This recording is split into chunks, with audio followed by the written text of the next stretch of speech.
نحن الغالبین، اگر ہوں ہم ہی غالب، چونکہ وہ تو بادشاہ ہے تو بعد میں وہ یعنی ایسے بھی ٹرخا سکتا ہے بغیر کچھ دیے، تو اس لیے انہوں نے مناسب جانا کہ پہلے سے کچھ بات طے کروا لی جائے، پہلے سے بادشاہ سے اور اپنے آپ کو رب اعلیٰ کہلانے والے فرعون سے پہلے کوئی بات طے ہو جائے، تو جب طے نہ ہو تو پھر بعد میں ہو سکتا ہے کہ وہ ہماری محنت سے بھی کم ہمیں اجرت دے، اس لیے انہوں نے کہا کہ اگر ہم غالب آ گئے تو ہمارے لیے کوئی اجرت ہے۔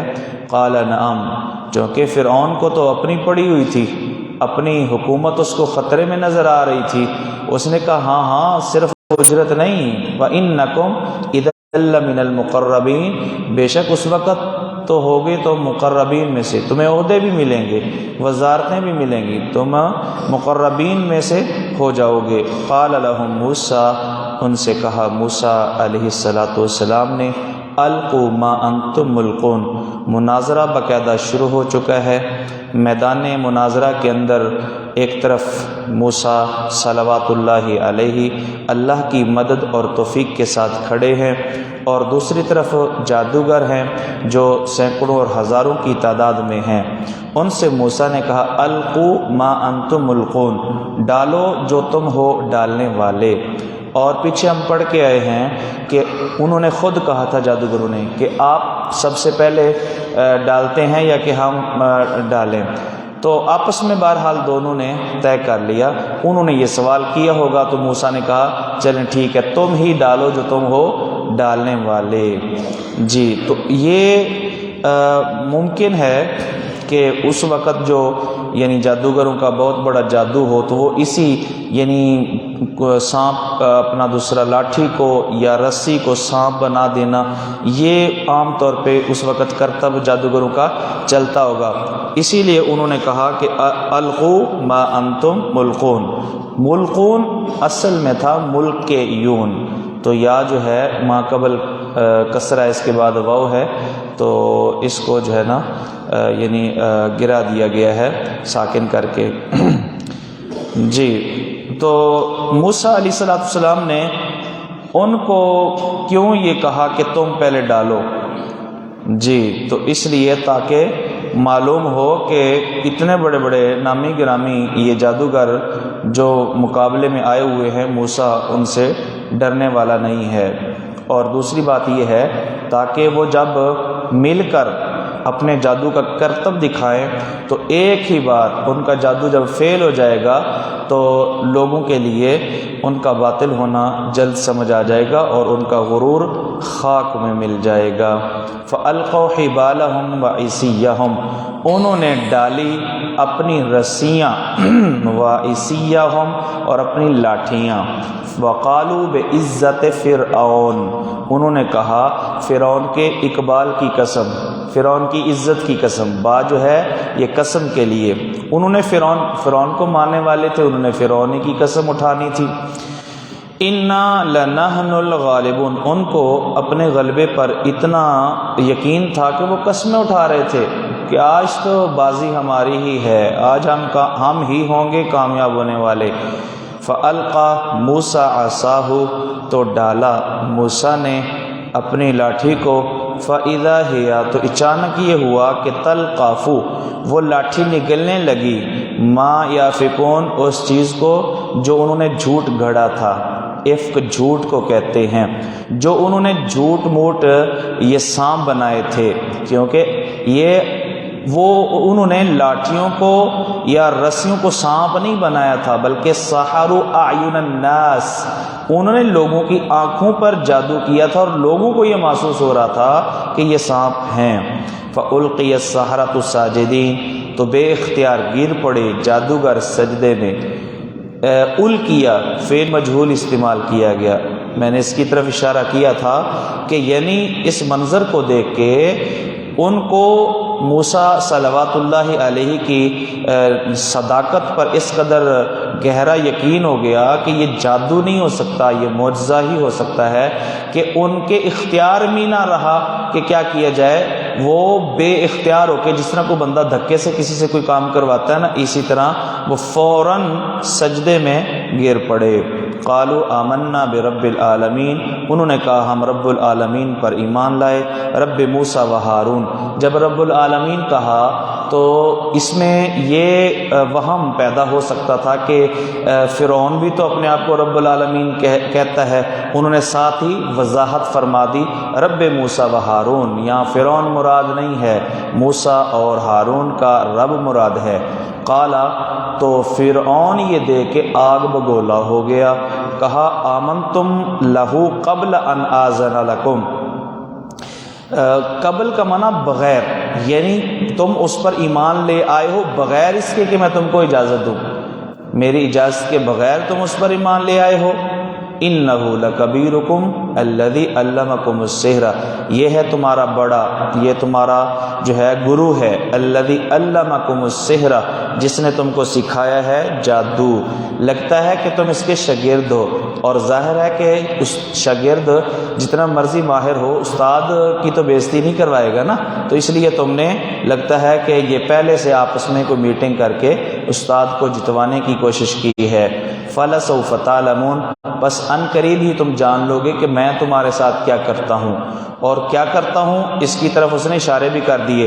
لَأُقَطِّعَنَّ أَيْدِيَكُمْ وَأَرْجُلَكُمْ، میں ضرور کاٹوں گا ایدیکم، تمہارے ہاتھوں کو، وَأَرْجُلَكُمْ، اور تمہارے پاؤں کو، تمہارے ہاتھ اور پاؤں کاٹ دوں گا، من خلاف، مخالف سمتوں سے، ایک چیز دائیں اور دوسری چیز بائیں، وَلَأُصَلِّبَنَّكُمْ أَجْمَعِينَ، اور میں ضرور تم کو سولی پر لٹکاؤں گا سب کو۔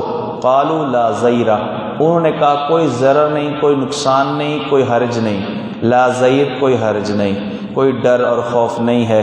انا الی ربنا منقلبون، اگر ہم مر جائیں گے تو جس رب پر ایمان لائیں اسی کے پاس ہی جانا ہے۔ انا الی ربنا منقلبون، بے شک ہم اپنے رب کی طرف لوٹنے والے ہیں، تو بعد میں بھی جانا ہے، اگر تو قتل کر دے گا تو اس رب کے پاس پہلے پہنچ جائیں گے، اس میں ڈرنے کی کیا بات ہے۔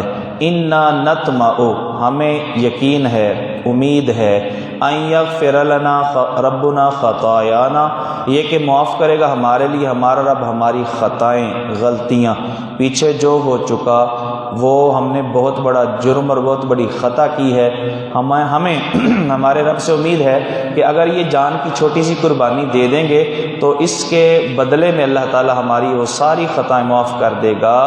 ان کننا اول المومنین، اس لیے بھی کہ ہم سب سے پہلے ایمان لانے والے ہیں، آج کے دن ہم سب سے پہلے ایمان لانے والے ہیں، ورنہ تو موسیٰ اور ہارون تو پہلے ایمان لانے والے تھے، مراد آج کے دن ہم سب سے پہلے ایمان لانے والے ہیں۔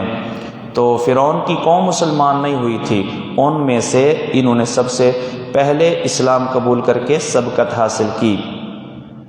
وَأَوْحَيْنَا إِلَى مُوسَىٰ، اور ہم نے وحی کی موسیٰ کی طرف، ان اسر بعبادی، یہ کہ لے کے چلیے میرے بندوں کو یعنی بنی اسرائیل کو، انکم متبعون، بے شک تمہارا پیچھا کیا جائے گا، تم ہو متبعون پیچھا کیے گئے، مراد تمہارا تعاقب کیا جائے گا۔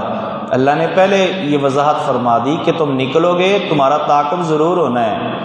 فَأَرْسَلَ فِرْعَوْنُ فِي الْمَدَائِنِ حَاشِرِينَ، جب فرعون کو پتہ چلا تو فرعون نے بھیجے بندے فی المدائن، شہروں میں، حاشرین، لوگوں کو اکٹھا کرنے والے، یہ پیغام دے کر کہ ان ہؤلاء لشرذمۃ، یہ چھوٹی سی جماعت، قلیلون، شرذمۃ کہا اور ساتھ قلیلون کہا، حالانکہ شرذمہ بھی چھوٹی جماعت کو کہتے ہیں، تو حقارت کے لیے، تحقیر کے لیے اس نے کہا یہ چھوٹی سی جماعت، یہ چھوٹی سی جماعت ہیں، وَإِنَّهُمْ لَنَا لَغَائِظُونَ، یہ ہیں ہمیں غصہ دلانے والے، غیظ لفظ سے، غائظون اسم فاعل، انہوں نے ہمیں بہت سخت غصہ دلا دیا ہے، اب ہم ان کو چھوڑیں گے نہیں۔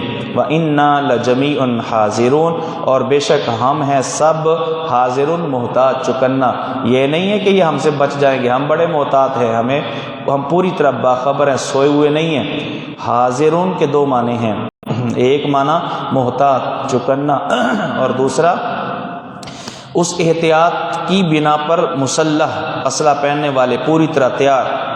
فَأَخْرَجْنَاهُمْ تو ہم نے ان کو نکالا من جنات و عیون باغات سے اور چشموں سے، وکنوز اور خزانوں سے، ومقام کریم اور بہترین ٹھکانوں سے، کذالک ایسے ہی ہوا، کذالک ایسے ہی ہم نے ان کے ساتھ کیا، وَأَوْرَثْنَاهَا بنی اسرائیل اور ہم نے اس کا وارث بنایا بنی اسرائیل کو، جس طرح کے خزانے باغات وہ چھوڑ کے گئے تھے ہم نے بنی اسرائیل کو بھی اسی طرح دنیا کا جاہ و جلال اور اقتدار عطا کیا۔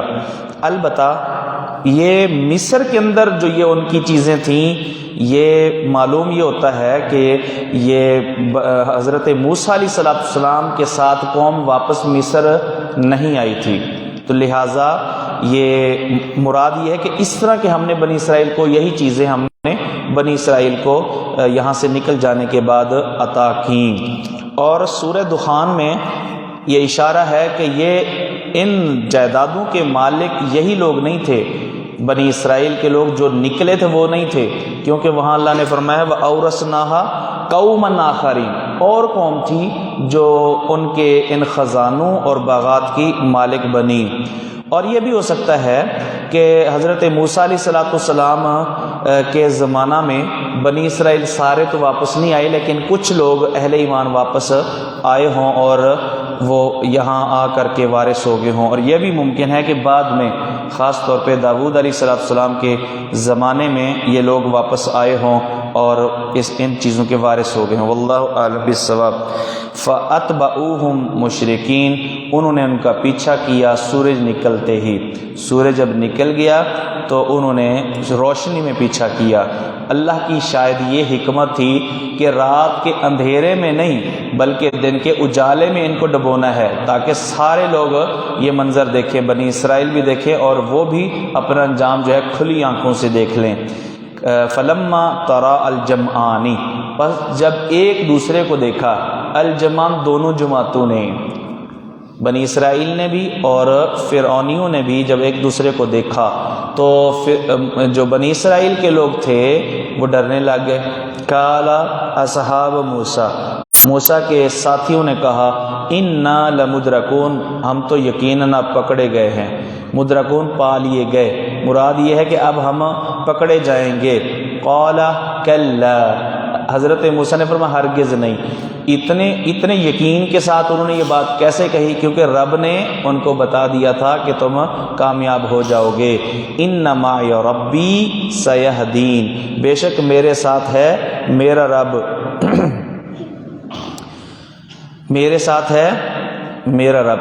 حضرت موسیٰ صلوات اللہ علیہ نے یہ کہا میرے ساتھ ہے، یہ نہیں کہا ہمارے ساتھ ہے، کیونکہ بنی اسرائیل کی عادتیں ایسی تھیں کہ وہ یعنی اس طرح کی چیزوں پر ان کو یقین کام ہی ہوتا تھا۔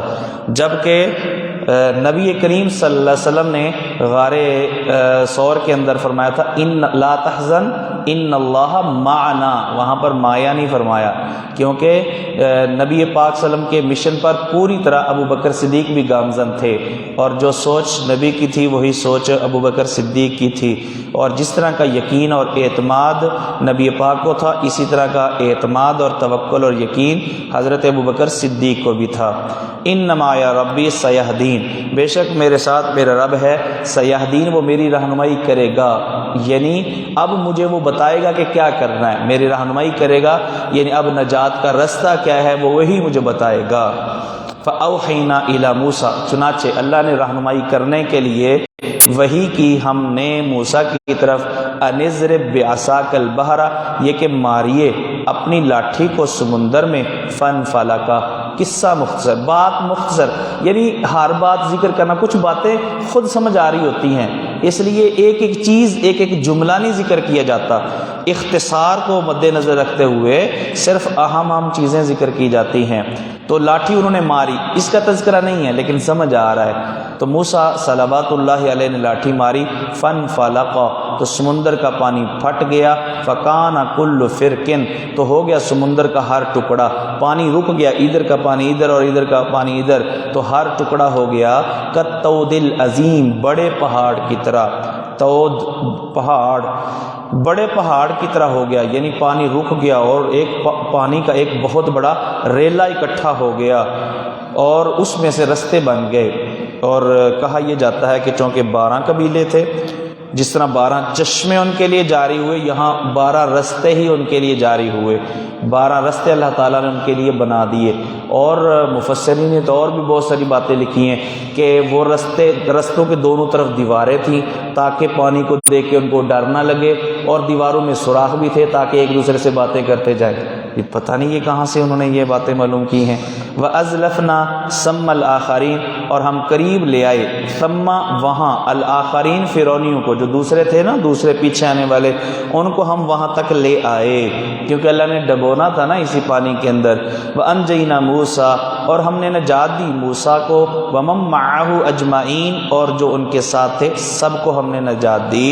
ثُمَّ أَغْرَقْنَا الْآخَرِينَ، پھر ہم نے غرق کر دیا باقیوں کو جو پیچھا کرنے والے تھے۔ ان فی ذالک لآیہ، بے شک اس میں بہت بڑی نشانی ہے رب کی قدرت کی، کہ رب دشمنوں کے ساتھ کیسا بھیانک سلوک کرتا ہے، اور رب اپنوں کو آزمانے کے بعد کیسے اللہ تعالیٰ یعنی مشکل سے راہ اللہ تعالیٰ دکھاتا ہے۔ وما کان اکثرهم مومنین، اور نہیں تھے ان میں سے اکثر ایمان لانے والے۔ وہ فرعونی اکثر ایمان لانے والے نہیں تھے، جادوگروں کے علاوہ چند ایک تو تھے جو ایمان لائے۔ وَإِنَّ رَبَّكَ لَهُوَ الْعَزِيزُ الْحَكِيمُ، اور الرحیم، بے شک تیرا رب وہی عزیز غالب ہے، الرحیم مہربانی کرنے والا ہے، وہ دشمنوں پر غالب ہے اور اپنوں پر رحیم ہے۔ وَاتْلُ عَلَيْهِمْ نَبَأَ إِبْرَاهِيمَ، اور ان پر تلاوت کیجیے ابراہیم کی خبر، اذ قال لأبیہ وقومہ ما تعبدون، جب انہوں نے اپنے والد سے اور اپنی قوم سے کہا ما تعبدون، کس کی تم عبادت کرتے ہو؟ قالوا نعبد اصناما، انہوں نے کہا ہم بتوں کی عبادت کرتے ہیں۔ فنظل لها عاکفین، ہم ہمیشہ رہیں گے ان کے لیے عاکفین، جم کر عبادت کرنے والے۔ نزل، یہ ذلہ جو ہے افعال ناقصہ میں سے ہے۔ ذلہ دین کے وقت کسی کام کو کرنے کے لیے استعمال ہوتا ہے، اور باتا رات کے وقت ساری رات کوئی کام کرنا، اس کے لیے باتا کا لفظ استعمال ہوتا ہے۔ لیکن ذلہ سارا کے معنی میں بھی، یعنی وہ ہم رہیں گے اسی طرح عبادت کرتے رہیں گے اور مجاور بن کر یہاں پر جم کر رہیں گے، کسی کی باتوں کی وجہ سے ہم یہاں ان کی عبادت سے گریز نہیں کریں گے۔ قال هل يسمعونكم اذ تدعون، فرمایا ابراہیم نے کیا وہ سنتے ہیں تمہاری بات، اذ تدعون جب تم پکارتے ہو، او ينفعونكم او يضرون، یا تم کو نفع دیتے ہیں یا نقصان دیتے ہیں۔ قالوا بل وجدنا آباءنا، کہا انہوں نے بلکہ ہم نے پایا اپنے آباء و اجداد کو، کذالک یفعلون، ایسے ہی کرتے۔ یہ تو شکر ہے انہوں نے کوئی کہانیاں نہیں بنا لی، ہاں سنتے ہیں فلاں بزرگ نے ایسا دیکھا تھا، فلاں نے ایسا، جس طرح آج کل کہانیاں بنائی گئی ہیں نا کہ ہاں یہ سنتے ہیں فلاں جو ہے نا بزرگ کو مرید نے پکارا، دشمن نے حملہ کیا، مرید نے پکارا، پیر صاحب نے اس کی بات سن لی، اور پیر صاحب نے جو ہے نا اپنا جوتا ہوا میں لہرایا، اور وہ جوتا جو ہے نا وہ وہاں دور سینکڑوں کلومیٹر دور جہاں مرید نے اپنے دشمنوں کے خلاف مدد کے لیے پکارا تھا، وہ جوتا آیا اور دشمنوں پہ جو ہے نا وہ برسنے لگ گیا۔ جی تو یہ یعنی انہوں نے ابراہیم صلوات اللہ علیہ کی قوم نے اس طرح کی کوئی کہانی نہیں بنائی، انہوں نے سیدھی سیدھی بات کہی کہ ہمارے والدین، ہمارے آباء و اجداد سارے ایسے ہی کرتے تھے۔ فرمایا کہ انہوں نے کہا قالوا بل وجدنا آباءنا كذلك يفعلون، بلکہ ہم نے پایا اپنے آباء و اجداد کو ایسے ہی کرتے۔ قال افرأیتم، فرمایا اپنا دوسرا حضرت ابراہیم صلوات اللہ علیہ نے ان سے کہا افرأیتم، کیا تم نے دیکھا، یعنی آنکھیں کھول کر دیکھتے ہو، ما کنتم تعبدون، جس کی تم عبادت کرتے ہو، ذرا آنکھیں کھول کے دیکھو کوئی فائدہ ہو رہا ہے یہ تمہاری عقل، یا پھر افرائیتم بمانا یعنی حل ابصرتم حل تفکرتم، کو غور و فکر کر کے دیکھا ہے، سوچا ہے، کبھی زحمت گوارا کی ہے سوچنے کی کہ یہ جن کی تم عبادت کرتے ہو یہ کیا چیزیں، حقیقت کیا ہے، کتنی طاقتیں ہیں ان میں۔ انتم و آباؤکم الاقدمون، تم نے کبھی غور کیا ہو یا تمہارے آباء و اجداد نے، قدیمی آباء و اجداد نے کبھی غور کیا ہو؟ نہیں۔ یعنی کیا کسی مذہب کے صحیح ہونے کے لیے بس یہ دلیل کافی ہے کہ باپ دادا کے دور سے ایسا چلا آ رہا ہے، فلاں ایسا کرتا تھا اور فلاں ایسا کرتا تھا، کسی عمل کے صحیح ہونے کے لیے یہی دلیل کافی ہے؟ تم آنکھیں کھول کر کیوں نہیں دیکھتے کہ اگر ان کے اندر خدائی صفات ہوتی تو پھر تو یہ خدا بننے کے لائق تھے۔ کوئی صفت ایسی نہیں ہے جو خدا بننے کے لائق ہو، نہ سنتے ہیں، نہ جواب دیتے ہیں، اور نہ ہی نفع دیتے ہیں اور نہ نقصان کر سکتے ہیں۔ فَإِنَّهُمْ عَدُوٌّ لِّي إِلَّا رَبَّ الْعَالَمِينَ، تو یہ میرے دشمن ہیں الا رب العالمین، سوائے رب العالمین کے، کیونکہ وہ دشمن نہیں بلکہ میرا دوست ہے۔ جی فَإِنَّهُمْ عَدُوٌّ لِّي، یہاں ایک بات، ایک نقطہ سمجھنے کے لائق ہے، وہ یہ ہے کہ انہوں نے یہ کہنے کی بجائے کہ میں ان کا دشمن ہوں، بھلا بت بے جان کسی کے ساتھ دشمنی کر سکتے ہیں، لیکن ابراہیم علیہ السلام کہہ رہے ہیں یہ میرے دشمن ہیں۔ دشمنی ابراہیم نے کی ہے کہ بتوں نے کی ہے؟ دشمنی ابراہیم علیہ السلام کر رہے ہیں نا، لیکن کہہ رہے ہیں کہ انہوں نے میری دشمنی کی ہے۔ تو یہ جو انداز اختیار کیا ہے ابراہیم علیہ السلام نے، تو یہ دراصل اس میں وہ اشارہ کر رہے تھے کہ ایک وقت آئے گا اگر میں ان کی عبادت کروں۔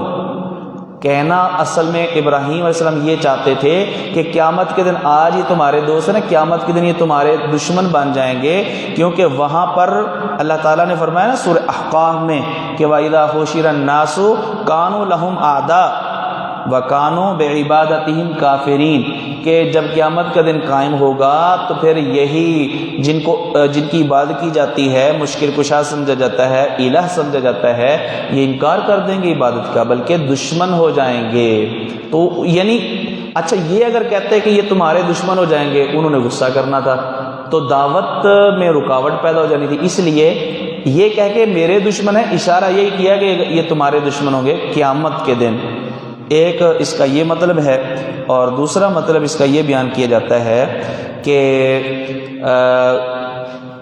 جس سے شدید دشمنی ہو نا، شدید دشمنی ہو، تو پھر یہ نہیں کہا جاتا کہ میں اس کا دشمن ہوں، یہ کہا جاتا ہے وہ میرا دشمن ہے۔ یہ نفرت کا اظہار ہوتا ہے، دشمنی کی شدت کا اظہار ہوتا ہے۔ جس طرح کہ کوئی گہرا دوست ہو نا، تو یہ کہنے کی بجائے کہ میں اس کا دوست ہوں، یہ کہا جاتا ہے وہ میرا دوست ہے، وہ میرا دوست ہے۔ یہ ایک انداز ہوتا ہے بات کرنے کا۔ تو اس کو بھی دشمن کہا جاتا ہے جس سے آپ کو دشمنی ہے اور شدید دشمنی ہے۔ اگلا بندہ وہ دشمنی آپ سے رکھتا ہے یا کہ نہیں، لیکن اگر آپ کو شدید دشمنی ہے تو پھر آپ اس انداز میں کہیں گے کہ وہ میرا شدید دشمن ہے۔ تو فرمایا کہ وہ میرے دشمن ہے الا رب العالمین، سوائے رب العالمین کے، الذی خلقنی فہو یہدین، جس رب العالمین نے مجھے پیدا کیا، فہو یہدین، تو وہی میری رہنمائی کرتا ہے، رہنمائی دنیا کے فوائد کی طرف بھی اور رہنمائی آخرت کے فوائد کی طرف بھی، دین کی طرف بھی اور دنیا کے امور کی طرف بھی اور دعوت کے اسلوب کی طرف بھی، یعنی ہر معاملے میں وہی ہے جو میری رہنمائی کرتا ہے۔ والذی ہوا یطعمنی ویسقین، یہ فواصل الآیات کو برقرار رکھنے کے لیے یہ ایک انداز ہے جو بے شمار مقامات پہ قرآن میں اختیار کیا گیا ہے۔ والذی ہوا یطعمنی ویسقین، جو مجھے کھلاتا ہے اور مجھے پلاتا ہے۔ جی وَإِذَا مَرِضْتُ، وہی کھلاتا اور پلاتا ہے جب کھانے پینے میں مجھ سے کوتاہی ہو جائے اور بیمار ہو جاؤں، کیونکہ عام طور پر جو بیماری ہوتی ہے نا کھانے پینے میں کوتاہی کی وجہ سے ہوتی ہے، بے اعتدالی کی وجہ سے ہوتی ہے۔ کوئی ایسی چیز جو نہیں کھانی چاہیے وہ کھا لینا یا زیادہ کھا لینا، تو بہت ساری یعنی وجوہات ہوتی ہیں جس کا تعلق خوراک کے ساتھ ہے۔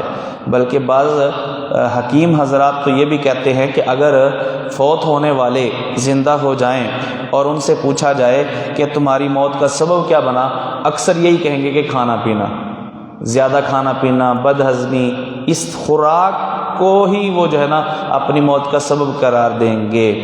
تو وَإِذَا مَرِضْتُ، اور جب میں بیمار ہوتا ہوں، فَهُوَ يَشْفِينِ، کھانے پینے کے بعد بیماری کا ذکر اس لیے کیا، وَإِذَا مَرِضْتُ فَهُوَ يَشْفِينِ، اور جب میں بیمار ہوتا ہوں تو وہی مجھے شفا دیتا ہے۔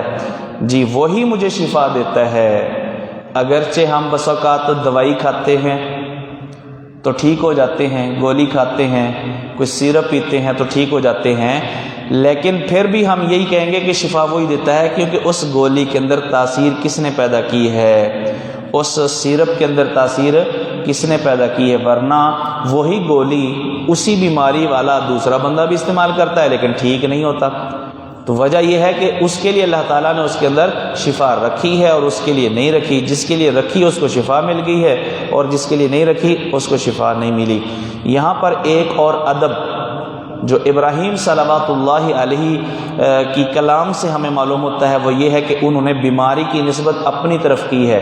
وَإِذَا مَرِضْتُ، اور شفا کی نسبت اللہ کی طرف کی ہے کہ وہ مجھے شفا دیتا ہے. یہ ایک ادب ہے، ورنہ بیماری بھی کس کی طرف سے ہوتی ہے؟ اللہ کی طرف سے ہوتی ہے. شفا بھی اللہ کی طرف سے، بیماری، دکھ، تکلیف سب اللہ کی طرف سے.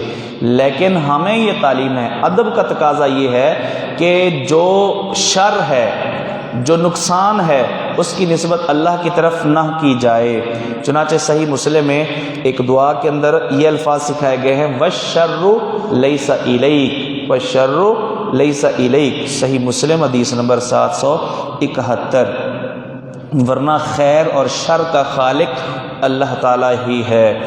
والذی یمیتنی ثم یحیین، وہی ہے جب میں اپنی زندگی پوری کر لوں گا تو وہ مجھے فوت کرے گا.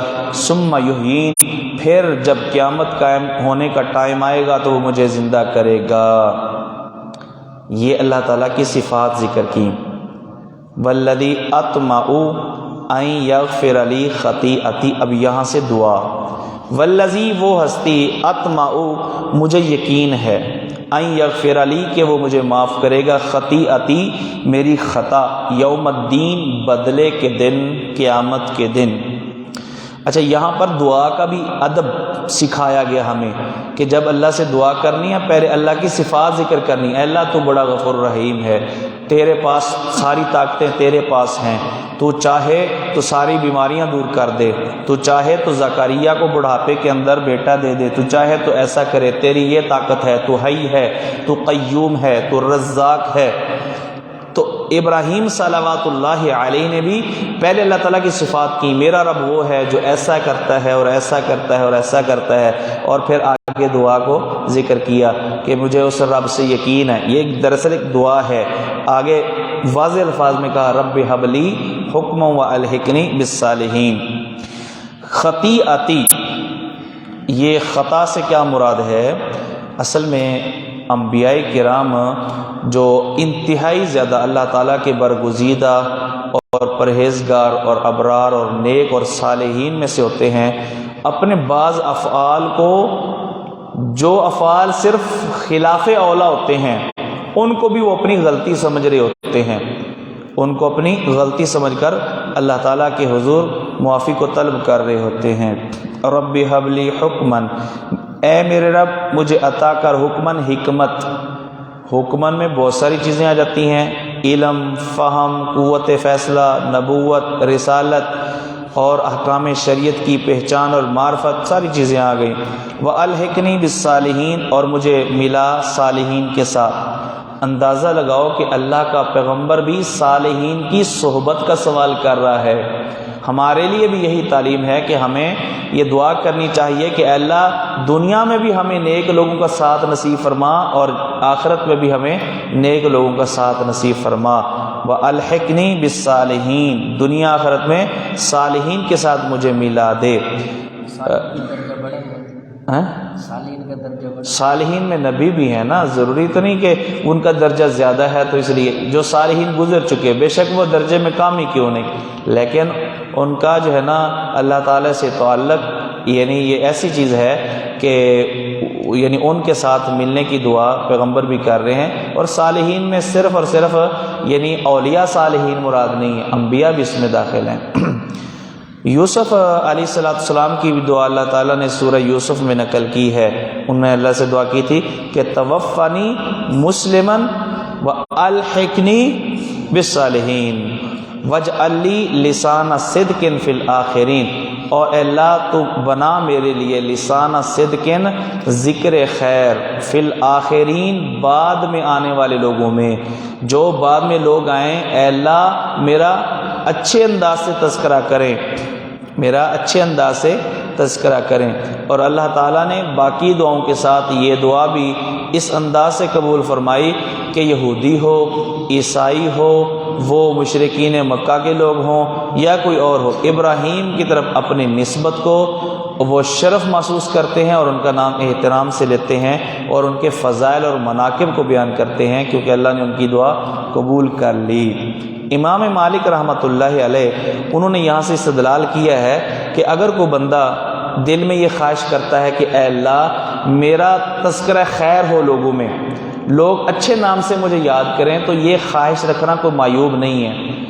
یعنی اس میں دراصل اس خواہش کے اندر دراصل یہ بھی دعا ہوتی ہے کہ جب لوگ میرا اچھے انداز سے تذکرہ کریں گے، میرے نیک اعمال کا تذکرہ کریں گے، تو وہ بھی میرے نقش قدم پہ چلنے کی کوشش کریں گے اور میری سنت اور میرے طریقے کو فالو کریں گے، تو مجھے بھی ثواب ملے گا، کیونکہ من سن فی الاسلامی سنتا حسنہ، جو اسلام کے اندر اچھا طریقہ جاری کرتا ہے، بعد میں آنے والے لوگ جو اس طریقے کو فالو کرتے ہیں تو اچھا طریقہ جاری کرنے والے کو بھی اس کا ثواب ملتا ہے۔ تو شاید یہ حکمت ہو اس کے اندر۔ وجعل لی لسان صدق، لسان زبان کو کہتے ہیں اور صدق سچائی کو کہتے ہیں، چونکہ تذکرہ خیر زبان سے ہی ہوتا ہے نا، اس لیے زبان کہا گیا۔ زبان بول کے زبان سے بولے جانے والی خوبی، زبان سے کیے جانے والے تذکرے وہ مراد ہیں، اور صدق یعنی جو ایسا تذکرہ ہو جس کے میں لائق بھی ہوں، سچا برحق تذکرہ ہو۔ جی یہ نہیں ہے کہ مبالغے کے ساتھ میرا تذکرہ ہو۔ لسان صدق، جس اچھے تذکرے کے لائق میں ہوں وہ میرا تذکرہ جو ہے وہ لوگوں میں، بعد میں آنے والے لوگوں میں ہو۔ وجعلنی من ورثۃ جنت النعیم، اور اے اللہ تو مجھے بنا تیری نعمتوں والے باغ کے ورثاء میں سے۔ جی یہ دو دعائیں ہیں، ایک دعا تذکرہ خیر کی یہ دنیا میں، اور وجعلنی من ورثۃ جنت النعیم وہ دنیا کی سعادت ہی، یہ آخرت کی سعادت ہے۔ تو دنیا آخرت کو جمع کیا، ہم تو صرف دنیا مد نظر رکھتے ہیں نا، تو یہ ابراہیم علیہ السلام نے صرف دنیا ہی کو سامنے نہ رکھا بلکہ آخرت کو مد نظر رکھا، اور دنیا کو بھی انہوں نے یعنی دنیا داری کا سوال نہیں کیا، ایک تذکرہ خیر نیک نامی کا سوال کیا ہے۔ واغفر لأبی، اور معاف کر میرے باپ کو۔ جب وہ گھر سے نکلے تھے انہوں نے اپنے باپ سے وعدہ کیا تھا کہ میں آپ کے لیے استغفار کروں گا، اسی کو پورا کرنے کے لیے انہوں نے یہ دعا کی۔ بعد میں انہوں نے یہ دعا چھوڑ دی تھی۔ سورہ توبہ کے اندر اللہ تعالیٰ نے یہ تذکرہ کیا ہے کہ یہ صرف انہوں نے ایک وعدے کی وجہ سے وعدہ یا جو وعدہ انہوں نے اپنے باپ سے کیا تھا صرف اس کو پورا کرنے کے لیے استغفار کیا، ورنہ اب اصول اور قانون یہ ہے کہ مشرک کے لیے دعا نہیں ہے، جو مشرک شرک کی حالت میں فوت ہو گیا اس کے لیے دعا نہیں، اور جو زندہ ہے اس کے لیے آپ یہ دعا کر سکتے ہیں کہ اللہ اس کو ہدایت دے دے۔ مشرک کے لیے یہ دعا کی جا سکتی ہے، یہ نہیں کہ دعا اس کے لیے کی نہیں جا سکتی، اس کے لیے یہ دعا کر سکتے ہیں کہ اللہ اس کو ہدایت دے دے اور ایمان کی اور توحید کی اللہ تعالیٰ قبول کرنے کی توفیق دے دے۔ واغفر لأبی انہ کان من الضالین، اور معاف کر میرے باپ کو کیونکہ وہ ہے گمراہوں سے، راہ سے ہٹے ہوئے لوگوں میں سے۔ ولا تخزنی یوم یبعثون، اور نہ مجھے رسوا کرنا اس دن جس دن لوگ اٹھائے جائیں گے۔ تمام مخلوق کے سامنے میرا مواخذہ کر کے اللہ رسوا نہ کرنا، یا پھر میرے باپ کا سب کے سامنے مواخذہ کر کے مجھے رسوا نہ کرنا۔ قیامت والے دن ابراہیم علیہ السلام کے والد کو ایک بجو کی شکل شیپ دے دی جائے گی، اور پھر اس کو اٹھا کر کے جہنم میں ڈال دیا جائے گا، کیونکہ اگر وہ انسانوں کی شکل میں ہی جائے گا تو اس طرح تو دیکھنے والے کہیں گے یہ ابراہیم کا باپ ہے۔ تو یہ اگرچہ وہ اپنے کرتوتوں کی وجہ سے جہنم میں جا رہا ہے، لیکن اس میں یعنی ایک رسوائی ابراہیم علیہ السلام اپنے لیے محسوس کر رہے تھے تو باپ نا، اپنے ان کی کرتوت جس طرح کے بھی تھے تو ان کے والد، تو اس لیے انہوں نے یعنی اللہ تعالیٰ سے یہ دعا کی، اللہ قیامت کے دن مجھے اس حوالے سے رسوا نہ کرنا۔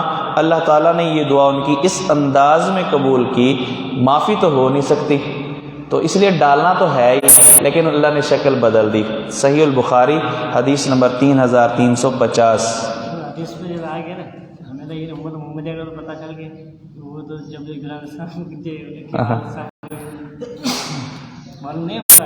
تو ہم تو مومن ہیں نا، ہم سے تو ان کو ڈر نہیں ہے نا۔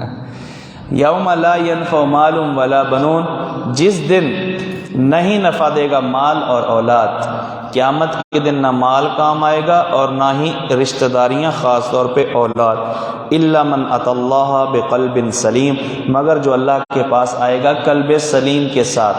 قلب سلیم سے مراد ایسا دل جس دل کے اندر نہ شرک ہے، نہ منافقت ہے، اور نہ ہی اللہ اکبر گناہوں کی طرف رغبت ہے۔ وَأُزْلِفَتِ الْجَنَّةُ لِلْمُتَّقِينَ، اور قریب کر دی جائے گی، ازلفت زلفا قریب ہونا، قریب کرنا، ازلفت الجنت، جنت قریب کر دی جائے گی، للمتقین، متقین کے لیے، تو وہ پہلے جنت کو دیکھ کے خوش ہو رہے ہوں گے۔ ان کے مقابلے میں وبرزت الجحیم للغاوین، اور ظاہر کر دی جائے گی جہنم للغاوین، گمراہ لوگوں کے لیے، مشرکین کے لیے۔ تو جہنم میں داخلے سے پہلے ہی جہنم ان کے سامنے ظاہر کر دی جائے گی، ان کی تکلیف کو اور ڈر کو مزید بڑھانے کے لیے۔ وقیل لہم، اور ان سے کہا جائے گا، اینا ما موصولہ، اینا کے ساتھ جو ما ہے ما موصولہ، اینما کہاں ہیں وہ، کنتم تعبدون جن کی تم عبادت کرتے تھے، یعنی کنتم تعبدونہم من دون اللہ، اللہ کے علاوہ، حال ینصرونکم، کیا وہ تمہاری مدد کر سکتے ہیں، او ینتصرون، یا وہ بدلہ لے سکتے ہیں، اپنا ہی بدلہ لے سکتے ہیں یا تمہارے لیے بدلہ لے سکتے ہیں، نہیں۔ فَكُبْكِبُوا فِيهَا، تو وہ اوندے منہ ڈالے جائیں گے اس میں، ہم وہ بت بھی، والغاوون، اور ان کی بات کرنے والے گمراہ بھی۔ ہم سے مراد وہ معبود جھوٹے الہ، اور الغاوون سے مراد جو ان کے پیروکار ہیں، ان کے یعنی ان کو معبود سمجھنے والے ہیں۔ وجنود ابلیس اجمعون، اور اسی طرح ابلیس کا لشکر، ابلیس کے لشکر سے مراد گمراہ کرنے والے، جتنے بھی راہ حق سے ہٹانے والے ہیں وہ سارے ابلیس کا لشکر ہیں، اور ابلیس کا لشکر بھی سارے کے سارے یہ جہنم میں اوندے منہ گرائے جائیں گے، یا پھر جہنم میں اوندے منہ گھسیٹ کر وہاں ان کو جمع کر دیا جائے گا۔ ابن عباس سے کبکبو کا معنی جمع کیا جانا بھی کیا گیا ہے۔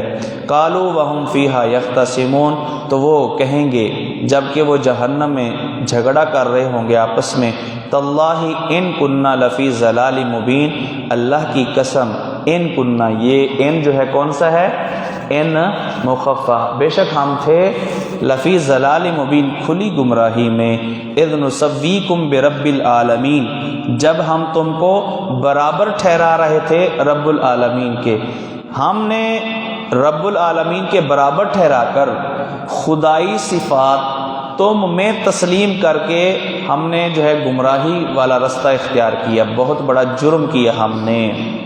یہی وجہ ہے چونکہ رب العالمین کے برابر تو کوئی نہیں ہے، یہی وجہ ہے کہ ہماری شریعت میں رسول اللہ صلی اللہ علیہ وسلم نے ہمیں ایسے الفاظ سے بھی استعمال کرنے سے بھی منع کر دیا جن میں مخلوقی خالق کے ساتھ کسی طرح برابری ظاہر ہوتی ہے۔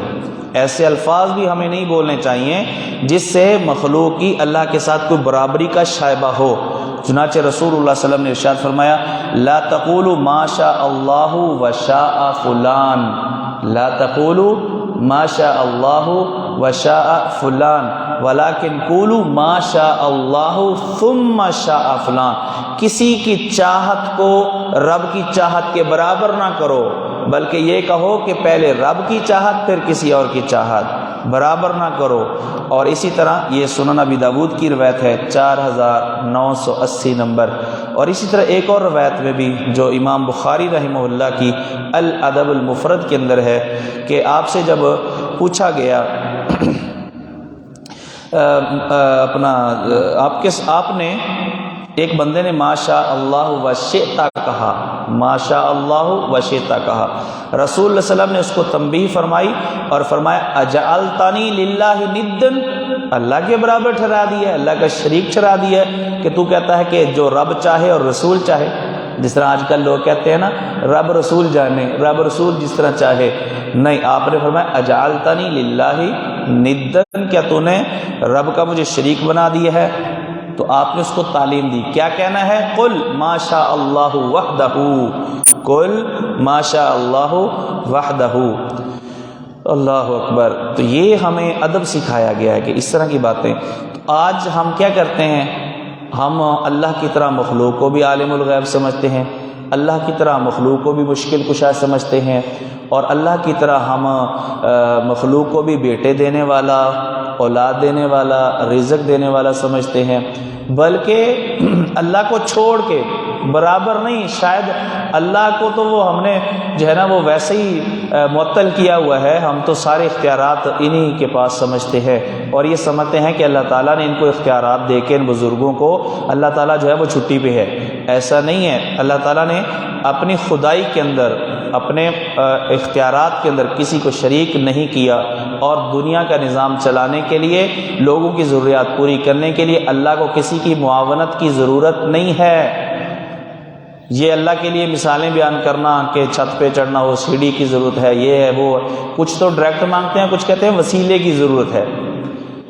وسیلے کی جو ضرورت کہتے ہیں نا کہ اللہ ہی دیتا ہے، لیکن وسیلے کی ضرورت ہے۔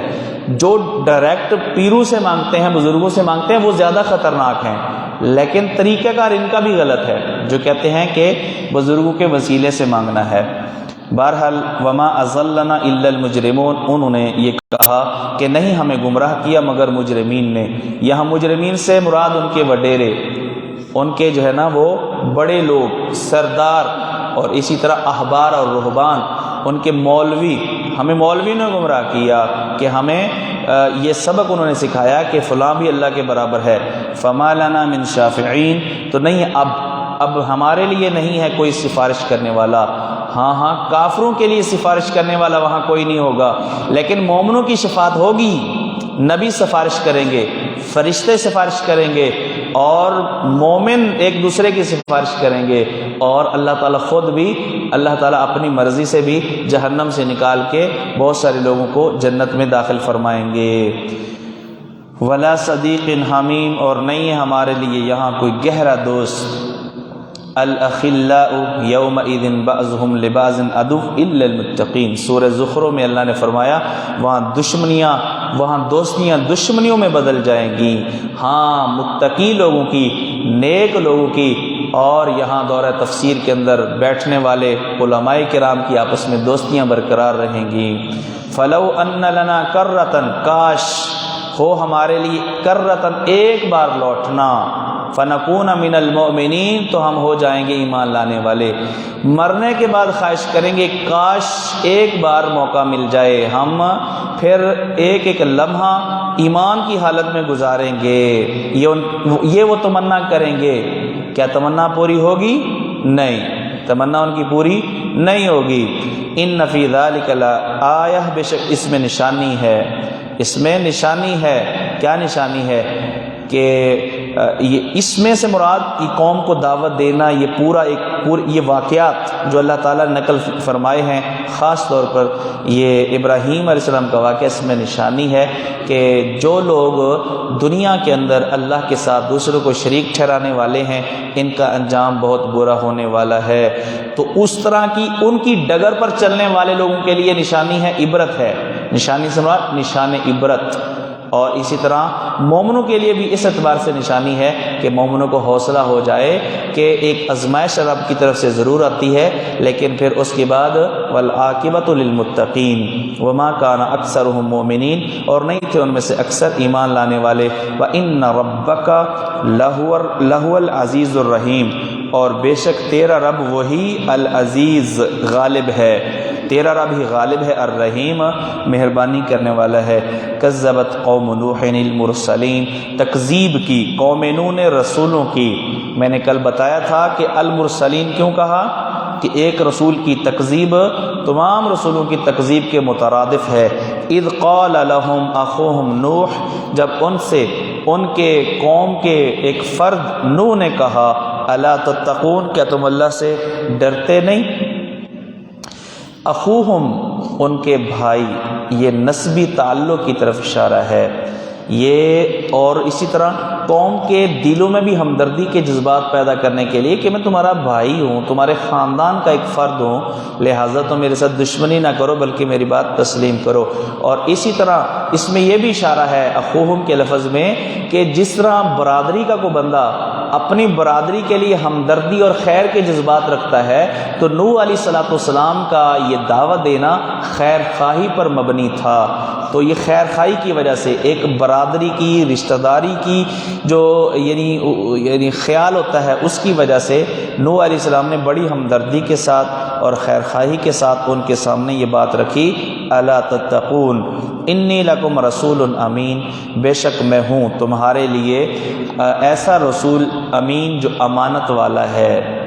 یہ جو اللہ مجھے پیغام دیتا میں وہی بتاتا ہوں، خیانت نہیں کرتا، اپنی طرف سے کوئی باتیں نہیں بناتا، اللہ کے پیغام میں کمی بیشی نہیں کرتا۔ فاتقوا اللہ واطیعون، تو اللہ ہی سے ڈرو اور میری اطاعت کرو۔ وما اسألکم علیہ من اجر، اور نہیں میں تم سے سوال کرتا اس دعوت و تبلیغ پر من اجر، کسی بھی اجرت کا، ان اجریہ الا علی رب العالمین، نہیں ہے میرا اجر مگر رب العالمین پر۔ فاتقوا اللہ واطیعون، تو اللہ ہی سے ڈرو اور میری اطاعت کرو۔ یہ دوبارہ پھر تاکید کے لیے کہا۔ قالوا انؤمن لک، انہوں نے کہا کہ ہم تجھ پر ایمان لے آئیں، واتبعک، وہ حالیہ، حالانکہ اتبعک، تیری پیروی کی ہے، الارذلون، کمزور لوگوں نے۔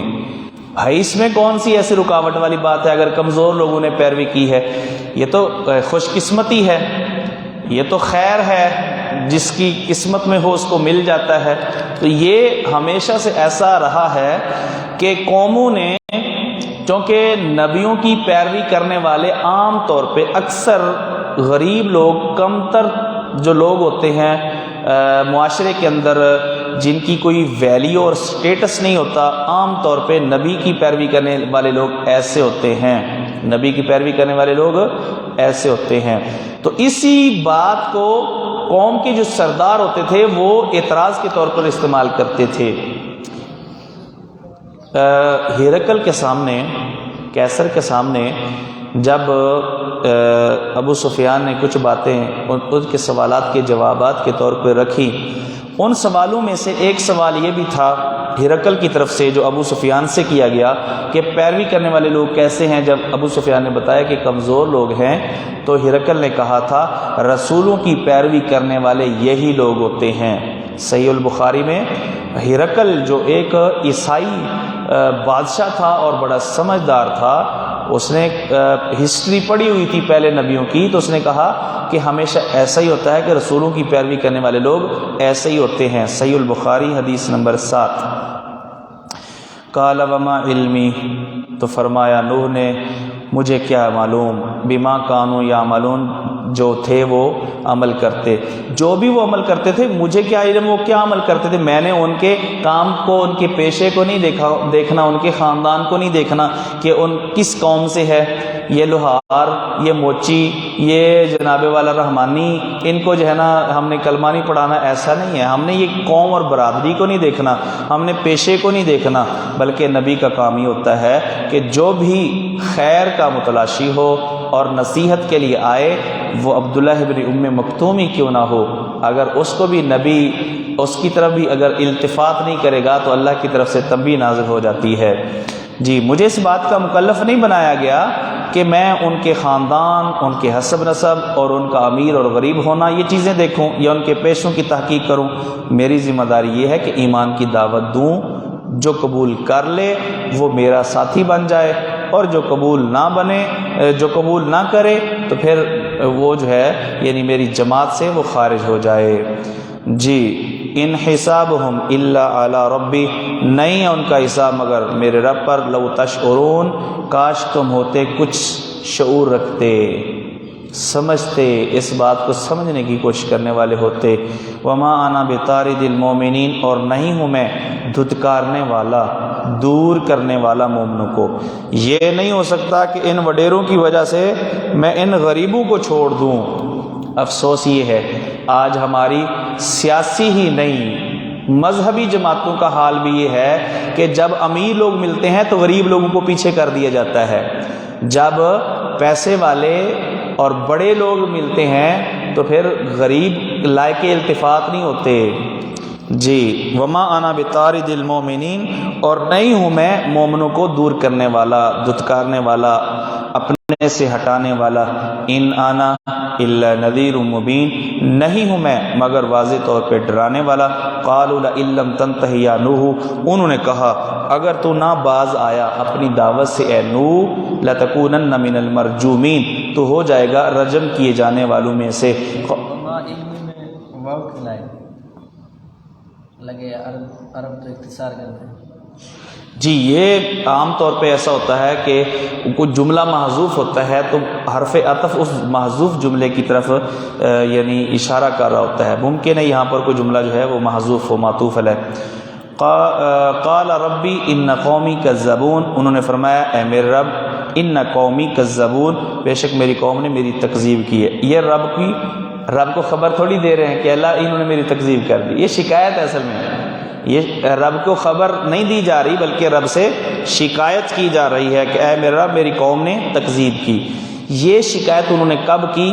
یہ شکایت اس وقت کی جب اللہ تعالیٰ کی طرف سے خبر دے دی گئی کہ بس جو ایمان لے آئے مزید ایمان نہیں لائیں گے. سورہ ہود میں اس طرف اشارہ موجود ہے آیت نمبر 37 میں. ففتح بینی و بینہم فتحا، فیصلہ فرما میرے اور ان کے درمیان فتحاً، اچھی طرح فیصلہ کرنا. اور یہ فیصلہ ایسے عذاب کا تھا جو عذاب ان کو ختم کر دے. چنانچہ سورہ نوح کے اندر اللہ تعالیٰ نے ان کی یہ دعا نقل کی ہے. انہوں نے کہا رب لا تذر علی الارض من الکافرین دیارا، کہ اللہ اس دھرتی پر، اس پاک دھرتی پہ ان منحوس لوگوں کے وجود کو بالکل ختم کر دے. جی ومن معی ونجنی ومن معی من المؤمنین، اور مجھے بھی نجات عطا فرما اور جو میرے ساتھ ایمان لانے والے ہیں ان کو بھی نجات عطا فرما. فانجیناہ، تو ہم نے ان کو نجات دی. ومن معه فی الفلک المشحون، اور جو ان کے ساتھ ان کو بھی نجات دی. کیسے؟ فی الفلک المشحون، اس کشتی میں جو بھری ہوئی تھی، جن لوگوں کو بچانا مقصود تھا ان لوگوں سے بھری ہوئی تھی. ثم اغرقنا بعد الباقین، پھر ہم نے غرق کر دیا اس کے بعد، بعد ذالک الباقین، جو باقی رہنے والے تھے، جو کشتی میں سوار نہیں ہوئے، بے شک وہ نوح کی بیوی ہو، بے شک نوح کا بیٹا ہو، یا ان کے ساتھ دشمنی کرنے والے دیگر قوم کے افراد ہوں. ان فی ذلک لآیہ، بے شک اس میں نشانی ہے. وما کان اکثرهم مؤمنین، اور نہیں تھے ان میں سے اکثر ایمان لانے والے. ان فی ذلک لآیہ، اللہ تعالیٰ نے اس صورت کے اندر 7 نبیوں کا ذکر کیا اور آخر میں اللہ نے یہ ضرور فرمایا ان فی ذلک لآیہ وَإِنَّ رَبَّكَ لَهُوَ الْعَزِيزُ الرَّحِيمُ، اور بے شک تیرا رب وہی العزیز ہے، الرحیم ہے. تو میں نے بتایا تھا العزیز کس اعتبار سے؟ دشمنوں کے اعتبار سے وہ غالب ہے اور ان کو تباہ کرنے پر قادر ہے، اور مومنوں کے لیے وہ رحیم ہے، اس لیے وہ ان کو نجات دیتا ہے. کذبت عاد المرسلین، عادیوں نے، قوم ہود نے جھٹلایا رسولوں کو. اذ قال لهم اخوهم ہود، جب ان سے ان کے بھائی ہود نے کہا الا تتقون، کیا تم اللہ سے ڈرتے نہیں؟ انی لکم رسول امین، بے شک میں ہوں تمہارے لیے امانت دار رسول. فاتقوا اللہ واطیعون، تو اللہ ہی سے ڈرو اور میری اطاعت کرو. وما اسألکم علیہ من اجر، اور نہیں میں تم سے سوال کرتا اس دعوت پر کسی اجرت کا. ان اجریہ الا علی رب العالمین. اتبنون بکل ریء، کیا تم بناتے ہو اور اونچی جگہ، آیتن یادگار، تعبسون بطور کھیل تماشے کے کھیلتے ہوئے، ایسے ہی بس دل لگی کرنے کے لیے تم بڑی اونچی اونچی بلڈنگیں بنا دیتے ہو بلا مقصد بلا ضرورت. یعنی ایسا کام کرتے ہو جس میں وقت بھی ضائع اور پیسہ بھی ضائع ہوتا ہے، وسائل بھی ضائع ہوتے ہیں، دین کا فائدہ نہ کوئی دنیا کا فائدہ. تو فرمایا صرف کھیل کود کے طور پہ تم ایسی نشانیاں بناتے ہو، ایسی یادگار بناتے ہو. ری ان کہتے ہیں اونچی جگہ، ٹیلا، اور آیتن سے مراد یہاں یادگار، آیتن سے مراد یادگار. تعبسون ابس کہتے ہیں بیکار چیز کو، یعنی بیکار ایسے بنا دیتے ہو کھیل تماشے کے طور پہ. وَتَتَّخِذُونَ مَصَانِیَ اور تم بناتے ہو مصانیہ مضبوط محل. لَعَلَّكُمْ تَخْلُدُونَ یہاں اللہ کا انا کے معنی میں گویا کہ یہ تم ایسے بنا رہے ہو اتنے مضبوط اونچے اونچے محلات، یوں لگتا ہے کہ تمہارے یہاں ہمیشہ رہنے کے پروگرام ہیں. بھائی یہاں 10 سال 20 سال 50 سال پتہ نہیں رہنا نصیب ہونا ہے کہ نہیں، اور تم اتنے زیادہ اخراجات. اور آج افسوس کے ساتھ ہم بھی انہی کی ڈگر پر چل رہے ہیں کہ اپنی ساری دولت جائیداد صرف اور صرف جو ہے نا یہ ان اینٹوں پر لگا رہے ہیں جی، اور اس کو خوبصورت کرنے کے لیے نئی سے نئی چیزیں. یہ جناب والا ہم نے یہ چیز اٹلی سے منگوائی ہے، یہ پتھر وہاں سے آیا ہے، یہ فلاں چیز وہاں سے آئی ہے. تو یعنی صرف اس ظاہری ڈیکوریشن کو اور اسی طرح یہ تصنع اور یہ چیزیں تکبر کی غرض سے اور دکھلاوے کی غرض سے ہم وہ کچھ کر رہے ہیں جو یہ قوم بھی کرتی تھی. اور اس طرح یادگار ہیں کأنہ کے بارے میں، گویا کہ تم تخلدون ہمیشہ رہنے والے ہو یہاں جی. تو یہ ان کا مکان اور عمارتیں تعمیر کرنا ضرورت کے لیے نہیں تھا، نمائش کے لیے تھا. اچھا آج کل بھی ایسا ہوتا ہے، یہ جو بڑے بڑے لوگ ہیں نا، مثلا اگر کسی نے ٹھنڈے علاقے کے اندر یعنی کوئی 10-15 دن کے لیے جانا ہے نا سال میں، وہاں پہ ان کی کوٹھیاں بنی ہوئی ہیں جس میں صرف سال کے اندر انہیں 10 دن ٹھہرنا ہے، 15 دن ٹھہرنا ہے. وہاں اس شہر میں بھی ان کا بنگلہ ہے جی، اس شہر کے اندر بھی ان کا بنگلہ، تالے لگے ہوئے ہیں. غریبوں کو دینے کے لیے 2 ٹائم کی روٹی دستیاب نہیں ہے ان کے پاس، لیکن اپنے اتنے محلات جہاں انہوں نے رہنا بھی نہیں ہوتا، دوسرے ملکوں میں رہ رہے ہیں، لیکن یہاں پر 10-15 کوٹھیاں ہیں. تو یہ بیکار، یہ بھی اسی چیز میں اسی وعید کے اندر شامل ہے. وَإِذَا بَطَشْتُمْ جَبَّارِينَ اور جب تم پکڑتے ہو تو پکڑتے ہو سرکشوں کی طرح، جابروں کی طرح. یہ ان کے ظلم و تشدد اور قوت کے غلط استعمال کی طرف اشارہ ہے کہ وہ ایسے سنگ دل تھے کہ جب کسی غریب پر ہاتھ ڈالتے تھے تو پھر وہ غریب جتنا مرضی چیختا چلاتا رہے وہ اس کو چھوڑتے نہیں تھے. کمزوروں کے لیے ان کے لیے کوئی رحم نہیں تھا. فاتقوا اللہ واطیعون، میری قوم کے لوگوں اللہ سے ڈرو اور میری اطاعت کرو. فاتقوا اللہ واطیعون، یہی جملہ پہلے بھی ذکر کیا، یہ دوبارہ پھر ذکر کیا کیونکہ پوری دعوت کا خلاصہ ہی یہ 2 باتیں ہیں، اللہ کا ڈر اور نبی کی اطاعت. واتقوا الذی اور تم اس اللہ سے ڈرو، امدکم جس نے تمہاری مدد کی، بما ان چیزوں کے ساتھ، تعلمون جن کو تم جانتے ہو. جن چیزوں کو تم جانتے ہو تمہارے علم میں ہیں یا تمہارے پاس ہیں، یہ ساری چیزیں کس نے دی ہیں؟ یہ مدد کس نے کی ہے؟ اللہ تعالیٰ نے. امدہ کا ایک معنی بڑھانا بھی ہے، امدہ کا ایک معنی مدد کرنا، بڑھانا. تو یہ کس نے تمہیں یہ ساری چیزیں بڑھا چڑھا کے دی ہیں، تمہاری ان کے ساتھ مدد کی ہے؟ یہ اللہ ہی ہے. چنانچہ کون سی چیزیں اللہ نے دی ہیں؟ امدکم بانعام، اللہ نے تمہاری مدد کی ہے چوپاؤں کے ساتھ، وبنین اور اولاد بیٹوں کے ساتھ، وجنات اور باغات کے ساتھ، وعیون اور چشم کے ساتھ. انی اخاف علیکم عذاب یوم عظیم، لیکن ان نعمتوں کی تم چونکہ شکر گزاری نہیں کرتے اسی لیے میں تم پر ڈرتا ہوں بڑے دن کے عذاب سے. مجھے ڈر ہے کہ وہ قیامت کا بڑا دن، وہ ہزاروں سال پر محیط لمبا دن، مجھے ڈر ہے وہاں پر تمہیں عذاب پہنچے گا اس ناشکری کی وجہ سے. قالوا سواء علینا اوعظت ام لم تکم من الواعظین، انہوں نے کہا جو مرضی کہتا رہے، ہم پہ ہمارے کانوں پر جوں تک نہیں رینگتی، ہمیں کوئی اثر نہیں ہے تیری باتوں کا، جو مرضی کہتا رہے، ہم تیری باتوں کو ایکسیپٹ کرنے والے نہیں، قبول کرنے والے نہیں ہیں، ہمیں تمہاری باتوں کی کوئی پرواہ نہیں ہے. جتنے مرضی ڈراوے دو کہ یہ ہو جائے گا وہ ہو جائے گا، ہم ڈرنے والے نہیں ہیں. تو یہ ان کی بدبختی تھی. کہا سواء علینا، ہم پر برابر ہے، وعظت ام لم تکم من الواعظین. یعنی ام جو ہے یہ 2 چیزوں کے درمیان موازنہ یعنی برابری بیان کریں، تیرا واز کرنا یا تیرا واز نہ کرنا، وہ ہم دونوں ہمارے لیے کیا ہے؟ برابر ہے. سواء علینا، سواء علینا ہم پر برابر ہے.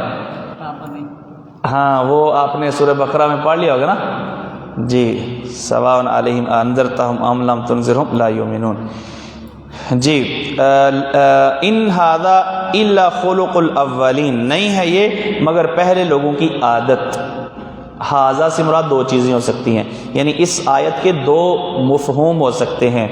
ایک یہ ہے کہ یہ کون سا ہم انوکھا کوئی کام کر رہے ہیں، پہلے لوگ بھی تو اسی طرح کرتے رہے، ان پہ تو کوئی عذاب نہیں آیا، ہمارے باپ دادا اتنی نسلیں اسی طرح چل رہی ہیں تو ان پہ تو کوئی اس طرح کی عذاب گرفت نہیں آئی۔ ان ھذا، جو کچھ ہم کر رہے ہیں نہیں ہے یہ الا خلق الاولین مگر پہلے لوگوں کی عادت، پہلے لوگوں کا شیوہ، پہلے لوگوں کا طریقہ، ایک معنی۔ اور دوسرا معنی یہ ہے کہ جو تو کہہ رہا ہے نا، پہلے بھی اس طرح کے کوئی آئے تھے مجنون قسم کے لوگ، اس طرح کی باتیں کرنے والے، تو یہ باتیں ہوتی رہی ہیں لیکن نتیجہ کوئی نہیں ہے، العیاذ باللہ۔ جی یعنی نصیحت کی یہ باتیں پہلے بھی کچھ تیرے جیسے یعنی اس طرح کے یعنی خبتی قسم کے لوگ اور جو مجنون قسم کے لوگ ہیں کرتے رہے ہیں۔ ان ھذا الا خلق الاولین، خلق عادت، اخلاق انسان کی عادتیں ہوتی ہیں نا، وہ اچھی بھی ہو سکتی ہیں اور بری بھی ہو سکتی ہیں، اور اولین سے مراد پہلے لوگ۔ وما نحن بمعذبین، اور نہیں ہیں عذاب دیے جانے والے، یعنی ہمیں عذاب نہیں دیا جائے گا، ہم معذبین نہیں ہوں گے جن کو عذاب دیا جائے، ایسے لوگوں میں سے ہم نہیں ہوں گے، یہ ہو ہی نہیں سکتا، آج تک ایسا نہیں ہوا۔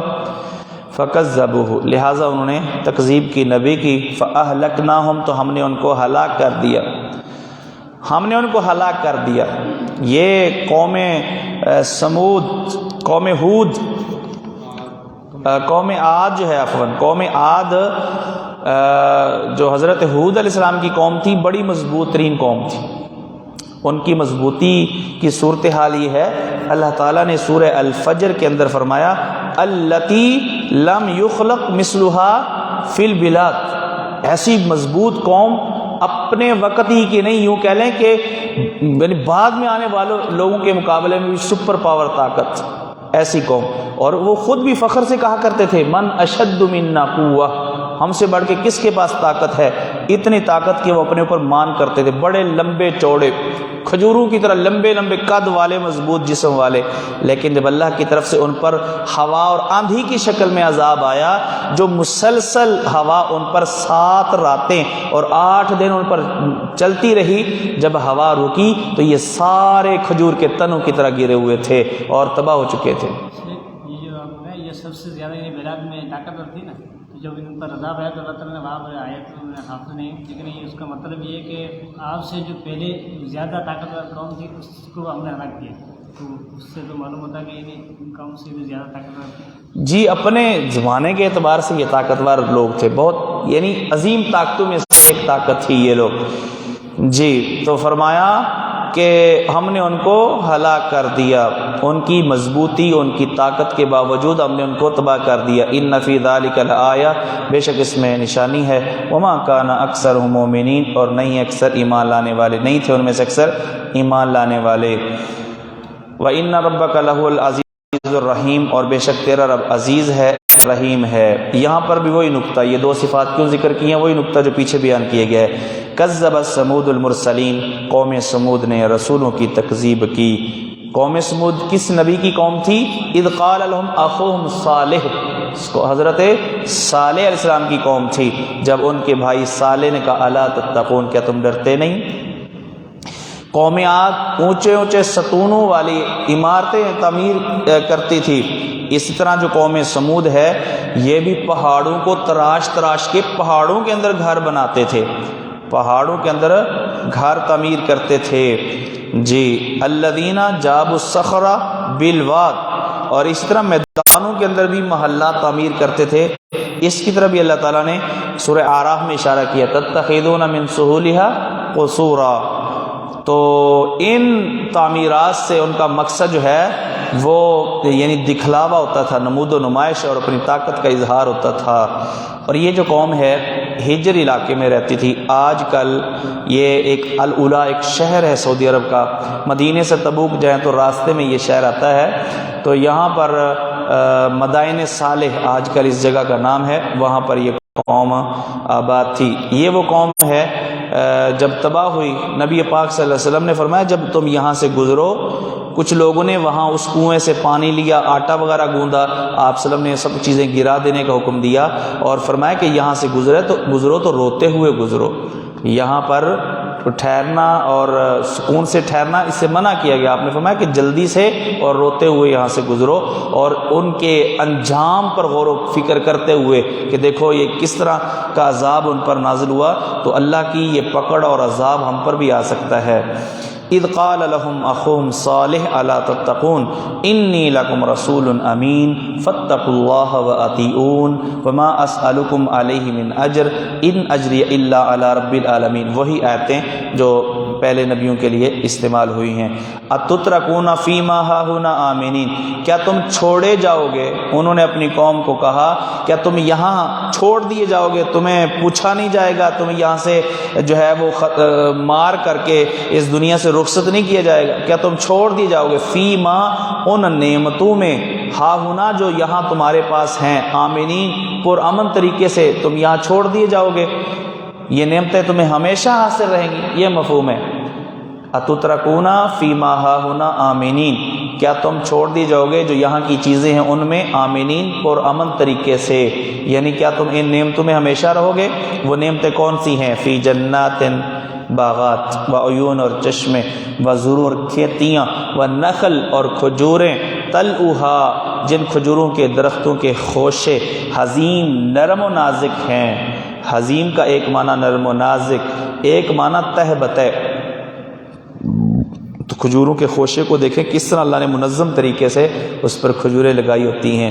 کیلے کو دیکھ لیں، اس کا لنگر دیکھ لیں، اللہ کی قدرت کا اظہار ہوتا ہے. اللہ اکبر. وَتَنْحِتُونَ مِنَ الْجِبَالِ بُيُوتًا، اور تم تراشتے ہو پہاڑوں سے گھر، فارحین اتراتے ہوئے. فارحین کے دو معنی کیے گئے ہیں. فارحین کے دو معنی کیے گئے، ایک باطرین، فارحین باطن، بطر کا معنی اترانا، فخر کرنا، گھمنڈ کرنا، دیکھو ہم کتنے عظیم لوگ ہیں، مضبوط لوگ ہیں کہ پہاڑوں کو تراش کے محل بناتے ہیں. باطرین کے معنی میں طا کے ساتھ. اور دوسرا حاذقین، فارحین حاذقین، حاذق ماہر کو کہتے ہیں، یعنی بڑی مہارت سے وہ گھر تراشتے تھے پہاڑوں سے، مہارت کا اظہار کرتے تھے اور فخر و غرور کرتے تھے. فاتقوا اللہ واطیعون ولا تطیعوا امر المسرفین، اور نہ تم اطاعت کرو مسرفین کے حکم کی. امر حکم، مسرفین حد سے بڑھنے والے. یہ مسرفین کون ہیں؟ سارے ہی منکر ہیں، لیکن خاص طور پہ وہ 9 لوگ جو اللہ تعالیٰ نے جن کا تذکرہ اگلی صورت میں ذکر کیا ہے. کان فی المدینۃ 9 رہط، شہر میں 9 لوگوں کا ایک گروپ تھا. یفسدون فی الارض، جو نامی گرامی اشتہاری تھے، فسادی تھے. ولا یصلحون، خیر تو ان میں تھا ہی نہیں، اصلاح کا کوئی پہلو ان میں نہیں تھا، بلکہ وہ فساد ہی پھیلاتے تھے. اور ان میں سے جو ایک بڑا بدماش تھا جس نے اس اونٹنی کو قتل کیا تھا، جس کے بارے میں اللہ تعالیٰ نے فرمایا کہ اذم بعث اشقاہا، اس کا تذکرہ جو ہے وہ سورہ شمس میں ہوگا اور آگے بھی اس کی طرف اشارہ ہے. الذین یفسدون فی الارض ولا یصلحون قالوا انما انت من المسحرین، انہوں نے حضرت صالح کی دعوت پر کہا تو ہے جادو کیے گئے لوگوں میں سے، کیونکہ وہ پہلی زندگی جانتے تھے کہ پہلے ایسے نہیں تھے. جب تک نبوت نہیں ملی تھی وہ جانتے تھے حضرت صالح کو، بڑے نیک ہیں، سمجھدار ہیں، زیرک ہیں، قوم کے سب سے اچھے انسان ہیں. لیکن اب وہ یہ تو نہیں کہہ سکتے کہ تو شروع سے ایسے تھا، نہیں. انہوں نے کہا پہلے ٹھیک تھا، اب تم پہ جادو ہو گیا ہے، بہت سخت جادو. مسحورین نہیں کہا، من المسحرین، باب تفیل استعمال کیے، بہت سخت جادو ہوا ہے تجھ پر جس کی وجہ سے تو اس طرح کی باتیں کر رہا ہے. جی تو ہے من المسحرین، جادو کیے گئے، زبردست جادو کر دیا گیا ہے جس کی وجہ سے ہماری تہذیب، ہماری ترقی تمہیں اچھی نہیں لگتی. یہ جادو کس کا ہے؟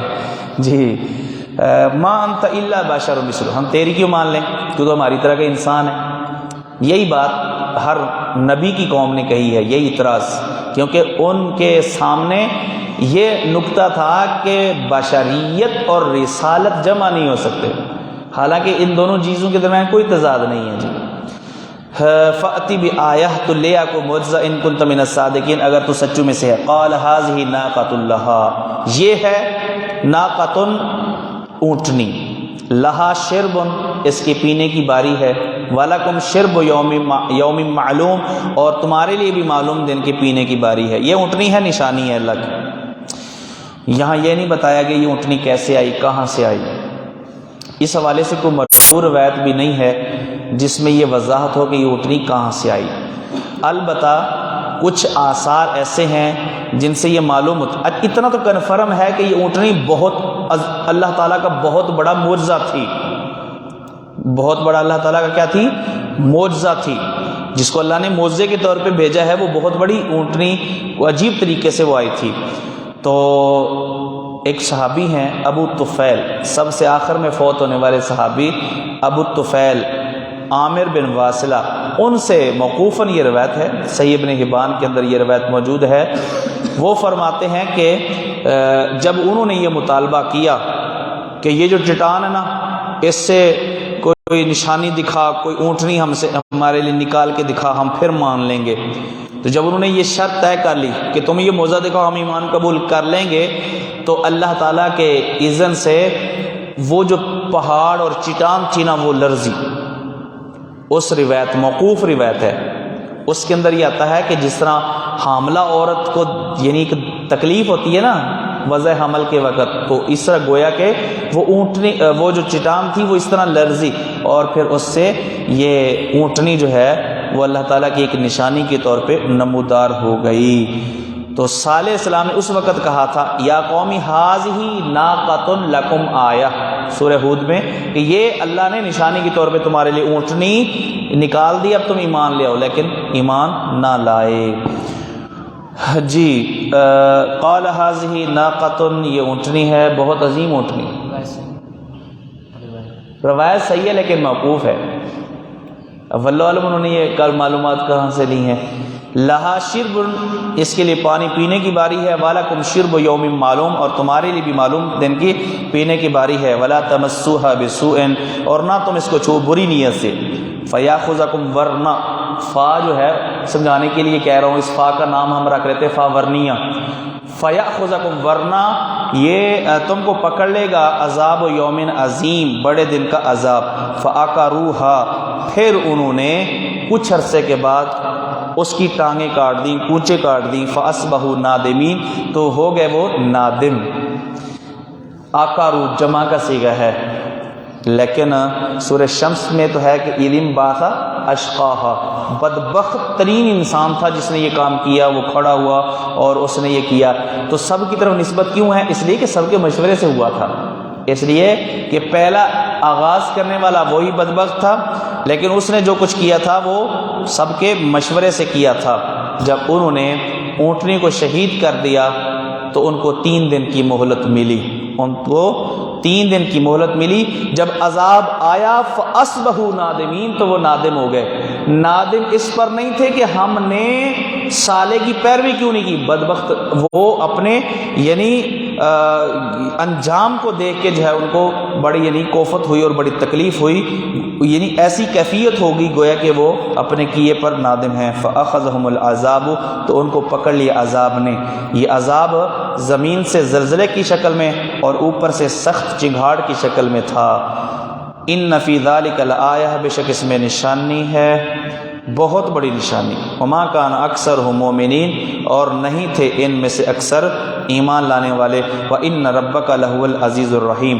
کذبت قوم لوط المرسلین، تکذیب کی قوم لوط نے رسولوں کی۔ ابراہیم علیہ السلام کے ایک بھائی تھے ہاران، تو یہ ان کے بیٹے تھے، یعنی ابراہیم علیہ السلام کے بھتیجے تھے۔ لوط صلوات اللہ علیہ یہ حضرت ابراہیم کے بھتیجے تھے۔ حضرت ابراہیم علیہ السلام کے ساتھ انہوں نے ہجرت کی، اور اللہ تعالیٰ کے حکم سے ان کو صدوم بستی اور اسی طرح آمورا، یعنی کئی بستیاں تھیں شام کے اندر کئی بستیاں تھیں۔ ہیڈ ان کا جو ہے نا وہ صدوم بستی تھی، اور ارد گرد کی جو بستیاں تھیں ان کی طرف لوط علیہ السلام کو نبی بنا کر بھیجا گیا۔ اذ قال لهم اخوهم لوط، جب ان سے کہا ان کے بھائی لوط نے۔ باقی سارے نبی اپنی اپنی قوم سے تھے، لیکن لوط نسبی تعلق نہیں تھا اس قوم سے۔ لوط علیہ السلام مہاجر تھے، اس قوم سے نہیں تھے، پھر بھی کہا گیا اخوہم.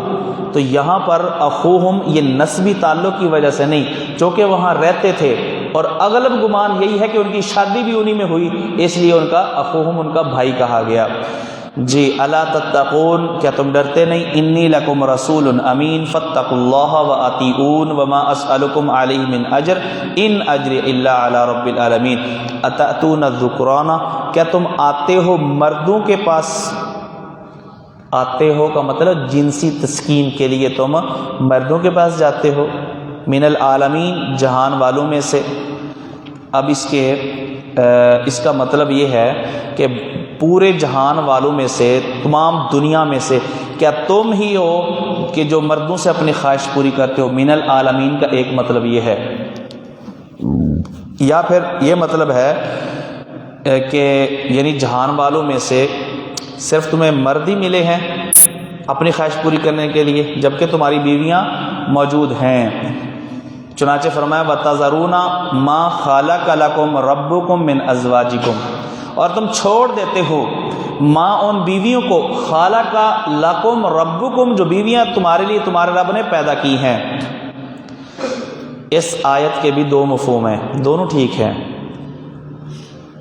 ما مبینہ، من ازواجکم من بیان، یعنی ماں سے مراد بیویاں. تو معنی یہ ہوا جو معنی ہم نے پہلے ابھی کیا ہے، وَتَذَرُونَ مَا، اور تم چھوڑ دیتے ہو ماں وہ بیویاں، من ازواجکم کا معنی ماں میں کر لیا، تم چھوڑ دیتے ہو ماں وہ بیویاں خَلَقَ لَكُمْ رَبُّكُمْ، جو تمہارے لیے تمہارے رب نے پیدا کی. اپنی بیویوں کے پاس یہ خواہش پوری کرنے کے لیے نہیں جاتے، مردوں سے اپنی خواہش پوری کرتے ہو، تو کتنا بڑا تم جرم کرتے ہو، ایک مطلب. اور دوسرا مطلب ہے کہ تمہاری بیویوں میں سے جو چیز تمہارے استعمال کے لیے اللہ نے پیدا کی اس کو چھوڑ کے تم غلط جگہ پہ اپنی خواہش پوری کرتے ہو. ایک تو یہ کہ مردوں کے ساتھ وہ بدفعلی کرتے تھے، اور دوسرا یہ ہے کہ اگر وہ شادی شدہ حضرات تھے تو اپنی بیویوں کی وہ قبل کی بجائے دوبر استعمال کرتے تھے. تو ان کو یہ ڈانٹا جا رہا ہے کہ جو چیز اللہ نے تمہارے لیے پیدا کی اس محل کو چھوڑ کے ایک نجس محل جو ہے اس کو اختیار کرتے ہو. جس طرح مردوں کے ساتھ برائی کرنا جرم ہے، اسی طرح اپنی بیوی کے ساتھ قبل چھوڑ کے دوبر کے اندر اپنی خواہش پوری کرنا اسی طرح کبھی ہی جرم ہے. انتہائی گندا فعل ہے یہ، اور کسی بھی عورت کے لیے یہ جائز نہیں کہ خامد اس کو کہے تو وہ تیار ہو جائے اس کے لیے. بیوی انکار کر دے، یہ لازم ہے اس پر کہ وہ بیوی اپنے خامد کو اس فعل سے، اس گندے فعل سے روکے. یہ انتہائی خبیث اور گندی عادت ہے، اور ایسا گھناؤنا جرم ہے کہ اللہ تعالیٰ نے اس قوم پر جو اتنا گندا کام کرتی تھی، جس کو رب نے فاحشہ کہا ہے، اس پر اللہ نے وہ عذاب بھیجا جو کسی بھی قوم پر نہیں بھیجا. اتأتون الذکران، کیا تم اپنی جنسی تسکین کے لیے آتے ہو مردوں کے پاس، من العالمین جہان والوں میں سے، وتذرون، اور تم چھوڑ دیتے ہو ما خلق لکم ربکم من ازواجکم، ان بیویوں کو جو تمہارے لیے تمہارے رب نے پیدا کی ہیں. افسوس سے یہ کہنا پڑتا ہے کہ آج اہل مغرب انہوں نے باقاعدہ قانون بنا لیا ہے، باقاعدہ مردوں کی مردوں سے شادیاں ہوتی ہیں، اور نوبت یہاں تک پہنچی ہے کہ مسلمان ممالک کے اندر بھی اس چیز کو رواج دیا جا رہا ہے. لڑکی کی شادی لڑکی کے ساتھ اور لڑکے کی شادی لڑکے کے ساتھ، یہ باقاعدہ اس چیز کو رواج دیا جا رہا ہے، اور اس کے لیے قانون بنائے جانے کے لیے راہ ہموار کی جا رہی ہے. تو یہ انتہائی یعنی غلط حرکت ہے اور بہت گھناؤنا جرم ہے. اور یہ اس پر یعنی اللہ تعالیٰ کی جو ناراضگی اور غصہ ہوتا ہے وہ بہت شدید ہوتا ہے، اور رب تعالیٰ سے یہ پوری امید ہے کہ ایسے لوگ جو اس طرح کے گندے کام کرتے ہیں، اللہ تعالیٰ نے ان پر عبرتناک جو ہے وہ عذاب بھیجنا ہے. جی بل انتم قوم عادون، بلکہ ہو تم حد سے گزرنے والی قوم. یہی جرم نہیں ہے، اور بھی تمہارے جرم ہے. اللہ کی ہر حد کو تم نے پھلانگا ہے، اللہ کے ہر حکم کی تم نے حکم عدولی کی ہے. چنانچہ سورہ عنکبوت میں بھی ہے اِنَّكُمْ لَتَأْتُونَ الرِّجَالَ وَتَقْطَعُونَ السَّبِيلَ وَتَأْتُونَ فِي نَادِكُمُ الْمُنكَرَ. کئی جرم تھے جن میں سے ایک راستے کے اندر بیٹھ کے ڈاکے ڈالنا بھی ان کا جرم تھا، اور بھی کئی ایک جرائم تھے جو اس قوم کے اندر پائے جاتے تھے. قالوا لئن لم تنتہ یا لوط لتکونن من المخرجین، بجائے اس کے کہ اس نصیحت کی بات کو قبول کرتے، ان بدبختوں نے الٹا ڈانٹنا شروع کر دیا اور دھمکیاں دینا شروع کر دیں کہ ہم اپنے دشمنوں کو چھوڑا نہیں کرتے، ہم اپنے دشمنوں کو جو ہے عبرتناک سزا دیتے ہیں، اگر تو بھی باز نہ آیا لَتَكُونَنَّ مِنَ الْمُخْرَجِينَ، تو بھی نکالے جانے والے میں سے ہو جائے گا۔ یہ نہیں کہا کہ تو نکال دیا جائے گا، نکالے جانے والوں میں سے۔ معلوم ہوتا ہے کہ پہلے بھی کئیوں کو نکال چکے تھے، جو ان کو قسم جاتا تھا بدبخت اسی کو اس علاقے سے نکال دیتے تھے۔ جی قال انی لعملکم من القالین، تو لوط علیہ السلام نے کہا میں جو بار بار تمہیں نصیحت کر رہا ہوں اس کی وجہ یہ ہے کہ تمہارے اس فعل سے مجھے بڑی سخت چڑ ہے، نفرت ہے، دشمنی ہے، یہ فعل انتہائی گھنونا ہے۔ انی لعملکم، بے شک میں تمہارے اس خلاف فطرت کام سے من القالین، دشمنی کرنے والا ہوں، شدید بغض رکھنے والا ہوں۔ رب نجنی واہلی مما یعملون، اور آخر کار جب قوم کے لوگ باز نہ آئے تو اللہ تعالیٰ سے انہوں نے دعا کی، اے میرے رب مجھے بھی نجات عطا فرما، و اہلی، اور میرے گھر والوں کو، مما یعملون، اس سے جو یہ عمل کرتے ہیں۔ فنجیناہ، تو ہم نے ان کو بھی نجات دی، و اہلہ اجمعین، اور ان کے تمام اہل ایمان گھر والوں کو بھی ہم نے نجات دی۔ الا عجوزا فی الغابرین، مگر ایک بڑھیا عورت اس کی بیوی، فی الغابرین وہ تھی پیچھے رہنے والوں میں۔ ثم دمرنا الآخرین، پھر جو نکل جانے والوں کے علاوہ جو باقی لوگ تھے ہم نے سب کو ہلاک کر دیا۔ وامطرنا علیہم ماطرا، اور ہم نے ان پر بارش برسائی، ماطرن بارش، فساء ماطر المنذرین، تو ڈرائے گئے لوگوں کی بارش بہت بری تھی، اور یہ بارش عام بارش نہیں تھی، یہ پتھروں کی بارش تھی، اور پتھر بھی ایسے جو نوکیلے تھے، کھنگر تھے، جن کی چوٹ بھی لگے اور زخم بھی ہو، ایسے سخت قسم کے پتھر۔ اور پھر جعلنا عالیہا سافلہا، اللہ تعالیٰ انہوں نے فطرت کو چینج کیا، اللہ نے بستی کو، انہوں نے فطرت کو الٹا، اللہ نے ان کی بستی کو الٹ دیا، انہوں نے خلاف فطرت کام کیا، اللہ تعالیٰ نے ان کی بستی کو الٹ کر اسی طرح کی ان کو سزا دی۔ وَأَمْطَرْنَا عَلَيْهَا حِجَارَةً مِّن سِجِّيلٍ مَّنضُودٍ إِنَّ فِي ذَلِكَ لَآيَةً وَمَا كَانَ أَكْثَرُهُم مُؤْمِنِينَ وَإِنَّ رَبَّكَ لَهُوَ الْعَزِيزُ الرَّحِيمُ كَذَّبَ أَصْحَابُ الْأَيْكَةِ الْمُرْسَلِينَ، تکذیب کی اصحاب ایکا نے رسولوں کی۔ اصحاب الایکا یہ قوم شعیب، ایکا کہتے ہیں جھنڈ کو، درختوں کا جھنڈ، درختوں کا ذخیرہ، چونکہ مدین کے ارد گرد بہت درخت تھے، گھنے، ملے، آپس میں ملے ہوئے، جڑے ہوئے، اس لیے اہل مدین کو اصحاب الایکا کہا گیا۔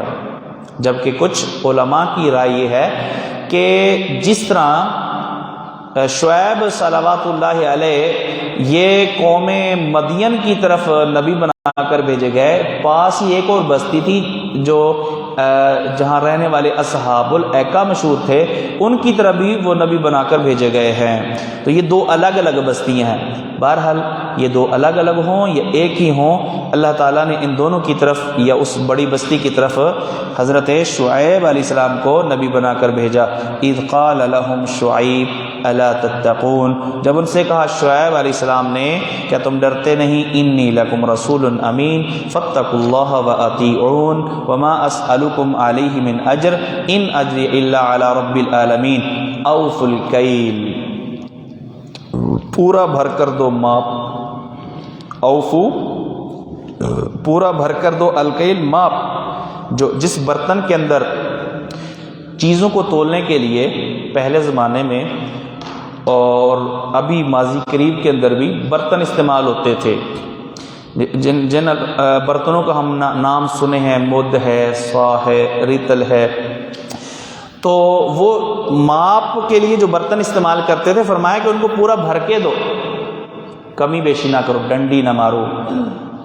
آج کل تو ڈنڈی مارنے کو فن، مہارت اور سمجھداری سمجھا جاتا ہے نا، اس پر فخر کرتے ہیں کہ ہم بڑے چلاک چلتر ہیں کہ ہم نے گاہ کو پتہ ہی نہیں چلنے دیتے اور ڈنڈی مار لیتے ہیں۔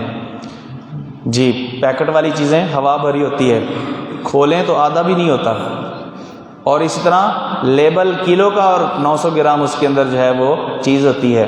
تو یہ اس طرح کی ڈنڈیاں یہ قوم شعیب کی آتے ہیں جو بدقسمتی سے ہمارے اندر بھی آ گئی ہیں، اور یہ ایسا جرم ہے کہ جس پر اللہ کی طرف سے پھر عذاب اور جو ہے وہ قحط سالی اور اس طرح دیگر چیزیں جو ہے نا اللہ تعالیٰ کی طرف سے نازل ہوتی ہیں۔ اوف الکیلا پورا بھر کر دو ماپ، ولا تکونوا من المخسرین اور نہ تم ہو کم دینے والے، وازنوا اور وزن کرو بالقسطاس المستقیم سیدھے ترازو کے ساتھ، ولا تبخسوا الناس اور نہ تم کم دو لوگوں کو اشیاءہم ان کی چیزیں، ولا تعثوا اور نہ تم پھرو فی الارض زمین میں مفسدین فسادی بن کر، واتقوا الذی خلقکم اس اللہ سے ڈرو جس نے تم کو پیدا کیا، والجبلۃ الاولین اور پہلی مخلوق کو بھی پیدا کیا، قالوا انما انت من المسحرین انہوں نے کہا تو ہے جادو کیے گئے لوگوں میں سے، وما انت الا بشر مثلنا تو ہماری طرح ہی کا انسان ہے، وان نظنک لمن الکاذبین ہم تو تجھے جھوٹا سمجھتے ہیں، ان یہ ان جو ہے مخفف من المسکلہ ہم یقینا تجھے جھوٹا سمجھتے ہیں، الیاذ باللہ، فاسقط علینا کسفا من السماء تو گرا ہم پر ٹکڑے آسمان سے، ان کنت من الصادقین اگر تو سچوں میں سے ہے۔ نبی پاک صلی اللہ علیہ وسلم کی قوم نے بھی اسی طرح کے مطالبات کیے تھے، چنانچہ سورہ بنی اسرائیل میں اللہ تعالیٰ نے ان کے اس مطالبے کو ذکر کیا ہے کہ انہوں نے کہا کہ یا تو آپ آسمان کو ہم پر گرا دیں کما زعمت علینا کسفا ٹکڑے ٹکڑے کر کے، او تأتی باللہ والملائکۃ قبیلا اللہ آ جائے فرشتے آ جائے ہمارے سامنے، اس طرح کے مطالبات۔ تو قوم شعیب نے بھی اسی طرح مطالبات کیے، قال ربی اعلم بما تعملون انہوں نے جواب دیا میرا رب جانتا ہے جو تم عمل کرتے ہو، تمہارے عملوں کو جانتا ہے، تمہارے جرموں کی ساری فہرست اور لسٹ اس کے سامنے ہے، اب یہ اس کی مرضی ہے کہ کب عذاب بھیجنا ہے، کون سا عذاب بھیجنا ہے، کب بھیجنا ہے، یہ اس کی مرضی ہے، اس کے علم میں ہے۔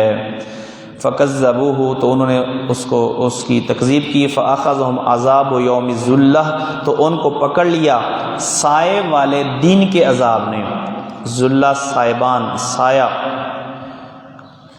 انہ کان عذاب یوم عظیم تھا یہ بڑے دن کا عذاب۔ قوم شعیب اللہ تعالیٰ نے ان پر نازل ہونے والے عذابوں کا 3 جگہوں پہ 3 مختلف انداز سے عذابوں کا ذکر کیا ہے، چنانچہ سورہ اعراف میں اللہ تعالیٰ نے زلزلے کا ذکر کیا ہے، سورہ اعراف آیت نمبر 88 میں، اور سورہ ہود کے اندر آیت نمبر 94 میں چیخ کا، چنگھاڑ کا، صیحہ کا تذکرہ کیا گیا ہے، اور یہاں پر سورہ الشعراء کے اندر ان پر بادل کا ایک سیبان اس کا تذکرہ کیا گیا ہے۔ جی تو یہ مختلف قسم کے عذاب جو ہیں ان پر اللہ کی طرف سے آئے ہیں۔ یہ سائے کا والے دن کا عذاب، اس کی کیفیت جو ہے کسی حدیث کے اندر اس کی وضاحت نہیں آئی، یہ بھی ہو سکتا ہے کہ اللہ کی طرف سے بادل ایک سیبان ایک سائے کی شکل میں آیا ہو اور اس بادل سے عذاب برسا ہو، اور بعض نے یہ کہا ہے، یہ تفصیل بیان کی ہے کہ ایسا ہوا، اچھا بعض نے یہ کہا ہے کہ اہل مدین پر دوسرے عذاب تھے، یہ جو عذاب تھا نا سائبان والا یہ یعنی ایکا بستی پر نازل ہوا، اصحاب الایکا پر نازل ہوا تھا، یہ الگ الگ بستیاں ہیں، اور اس بستی پر جو اللہ کی طرف سے عذاب آیا تھا وہ اس سائبان کا عذاب تھا، ذلہ والا عذاب تھا۔ اور اس کی تفصیل یہ بیان کی جاتی ہے کہ ایسا ہوا کہ پہلے 7 دن ان پر انتہائی گرم ہوا لو چلتی رہی، اتنی گرم ہوا تھی کہ ان کے جسم پک گئے، ان کے جسم پک گئے، پانی سارا ختم ہو گیا، تو وہ پریشان ہو کے جنگلوں میں نکل گئے، وہاں جو ہے ان کو وہاں پر بھی سکون نہ ملا، دھوپ اتنی شدید، زمین نیچے سے گرم کہ ان کی کھال بھی اتر گئی۔ پھر ایسا ہوا کہ ان کو ایک بادل نظر آیا، خوش ہو گئے کہ اب یہ بادل اس سے بارش ہوگی اور ہماری تکلیف کم ہو جائے گی، لیکن جب وہ بادل ان کے قریب آیا تو اس بادل نے آگ برسانا شروع کر دی، تو وہ ملیا میٹ ہو گئے اور تباہ ہو گئے اور ایک بھی بچ نہ سکا۔ اللہ اکبر، ان فی ذلک لآیہ وما کان اکثرهم مومنین، یہ 7ویں پیغمبر تھے جن کا تذکرہ اس صورت میں اللہ تعالیٰ نے کیا ہے نصیحت کے لیے، اور سب کے آخر میں فرمایا ان فی ذلک لآیہ، یہ آخری نبی تھے۔ وَإِنَّ رَبَّكَ لَهُوَ الْعَزِيزُ الرحیم، آخری سے یہاں تذکرے میں، ورنہ یہ آخری نبی دوسرے اعتبار سے نہیں۔ وَإِنَّهُ لَتَنزِيلُ رَبِّ الْعَالَمِينَ، اور بے شک یہ قرآن رب العالمین کی طرف سے نازل شدہ ہے۔ نزل بہ الروح الامین، اس کو اتارا ہے امانت دار فرشتے جبرائیل نے، علی قلبک، آپ کے قلب اطہر پر، لتکون من المنذرین، تاکہ آپ ہو جائیں ڈرانے والوں میں سے، بلسان عربی مبین، واضح عربی زبان میں۔ وَإِنَّهُ لَفِي زُبُرِ الْأَوَّلِينَ، بے شک اس کا تذکرہ ہے پہلے لوگوں کی کتابوں میں بھی۔ الاولین سے مراد پہلے لوگ، زبور کی جمع کتابیں مراد ہیں۔ دو صورتیں ہو سکتی ہیں اس کی، پہلے لوگوں کی کتابوں میں تذکرے کی دو صورتیں ہو سکتی ہیں۔ ایک یہ ہے کہ جو تعلیمات، جو احکام، جو بنیادی چیزیں اس قرآن کے اندر ہیں، یہی بنیادی عقائد اور نظریات پہلی کتابوں کے اندر بھی موجود ہیں۔ اور دوسرا مطلب اس کا یہ ہو سکتا ہے کہ اس قرآن کا تذکرہ پہلی کتابوں میں موجود ہے اور صاحب قرآن کا تذکرہ بھی موجود ہے۔ چنانچہ نبی پاک صلی اللہ علیہ وسلم کے تذکرے تورات میں اور انجیل میں ملتے ہیں۔ حضرت عیسیٰ السلام نے خوشخبری دی، مبشرا برسول یاتی من بعدی اسمہ احمد، یہ تذکرے موجود تھے۔ اولم یکن لہم آیہ، کیا ان کے لیے، لہم، ہم سے مراد اہل مکہ، کیا اہل مکہ کے لیے نشانی نہیں، اس میں سبق نہیں؟ ان یعلمہ، یہ کہ اس قرآن کو جانتے ہیں، اس نبی کو جانتے ہیں، علماء بنی اسرائیل کے علماء۔ پہلی کتابوں میں چونکہ تذکرے موجود ہیں اس رسول کے بھی اور اس کتاب کے بھی، تو بنی اسرائیل کے لوگ جانتے ہیں، تو اتنی بات کافی نہیں ہے اس نبی کے سچے ہونے کے لیے؟ ولو، اچھا یہ الگ بات ہے کہ یہ تذکرے موجود تھے، علماء جانتے بھی تھے لیکن چھپا لیتے تھے اس چیز کو، اس حقیقت کو وہ چھپاتے تھے۔ ولو نزلناہ علی بعض الاعجمین، نبی پر اعتراض کرتے تھے کہ یہ خود عربی ہے، عربی اس کو آتی ہے، قرآن اپنی طرف سے بنا لیتا ہے۔ اللہ فرماتے ہیں چلو عربی نہ ہوتا، کوئی نبی اجمی ہوتا، کوئی پاکستانی رسول اور نبی بن کے آ جاتا، انہوں نے پھر اعتراض کرنا تھا، کوئی نہ کوئی اعتراض پھر بھی بنا لینا تھا۔ جی، ولو نزلناہ، اور اگر ہم اس کو نازل کرتے، علی بعض الاعجمین، بعض اجمیوں پر، فقرأہ علیہم، تو وہ اجمی شخص ان پر پڑھتا، ما کانوا بہ مومنین، نہ ہوتے وہ اس پر ایمان لانے والے۔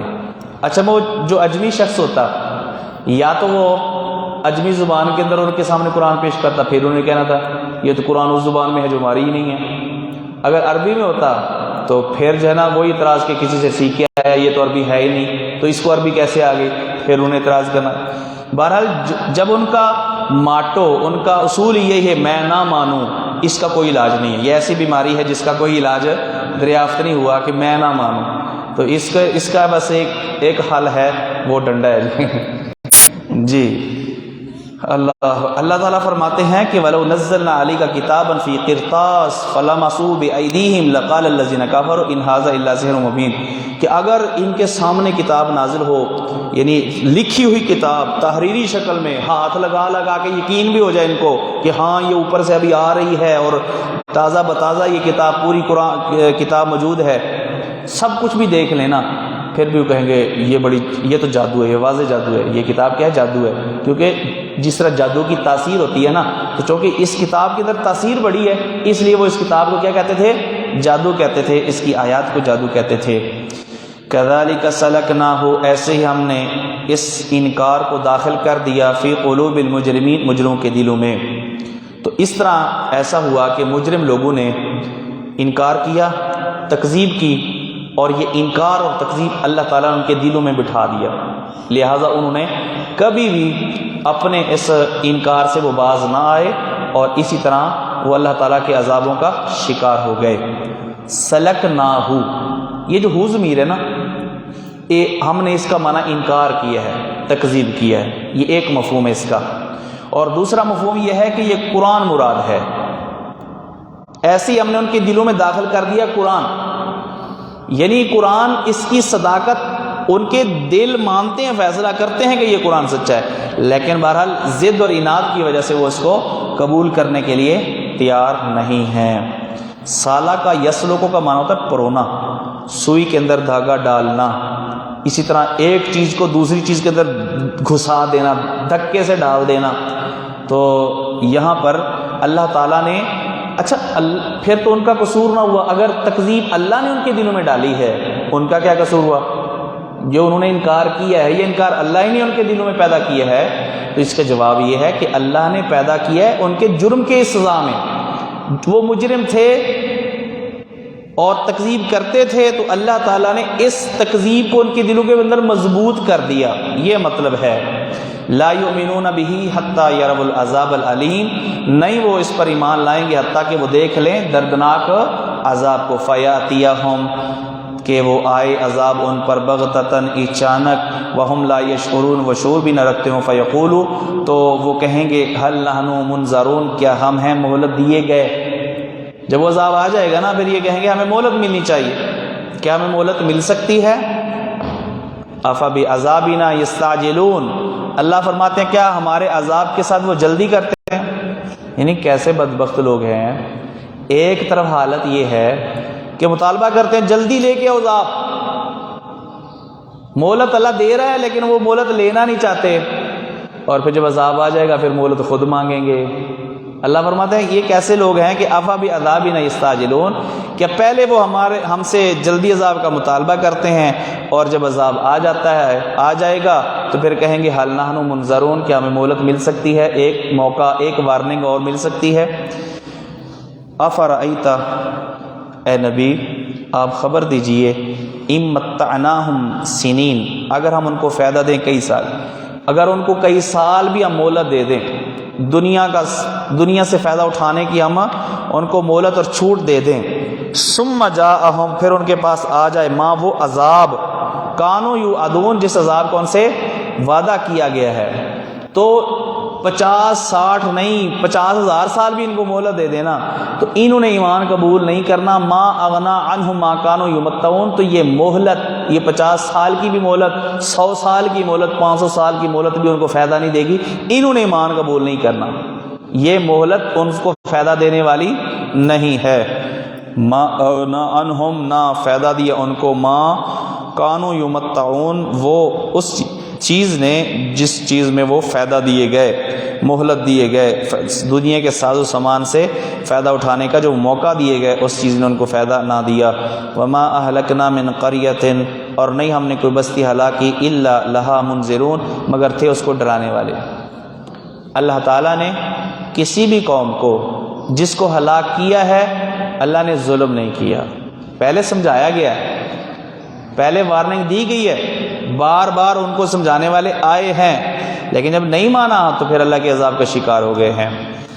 ذکرا، یاد دہانی کے لیے، یہ رسول منذرین کیوں آئے تھے؟ یاد دہانی کے لیے۔ وما کننا ظالمین، یہ نہیں ہے کہ ہم ظالم تھے، کہ ہم نے یعنی اچانک پکڑ لیا ہو، ڈرانے والا سمجھانے والا کوئی آیا نہ ہو اور ان کو جو ہے نا ہم نے ایسی ہلاک کر دی، ایسا نہیں ہے۔ جس طرح کہ ان استاد نے سبق ذمہ لگایا نہیں ہے اور اگلے دن جو ہے نا وہ سننا شروع کر دے، اور پہلے سے کوئی اشارہ بھی ایسا نہیں تھا تو اگلے دن سننا شروع کر دے اور سزا دینا شروع کر دے، تو آپ کہیں گے، کیا کہیں گے؟ زبان سے نہ بھی کہیں، دل میں سوچیں گے کہ یہ ظلم ہے، کم سے کم پہلے بتایا ہوتا۔ تو اسی طرح اللہ تعالیٰ نے یہ سبق نبیوں کے ذریعے سے ان کو پہلے بتایا کہ یہ سبق یاد کر لو، لیکن انہوں نے یاد نہ کیا تو پھر اللہ کا عذاب آ گیا، تو یہ اللہ کا ظلم نہیں تھا۔ وما تنزلت به الشیاطین، اور نہیں لے کر اترتے اس قرآن کو شیاطین۔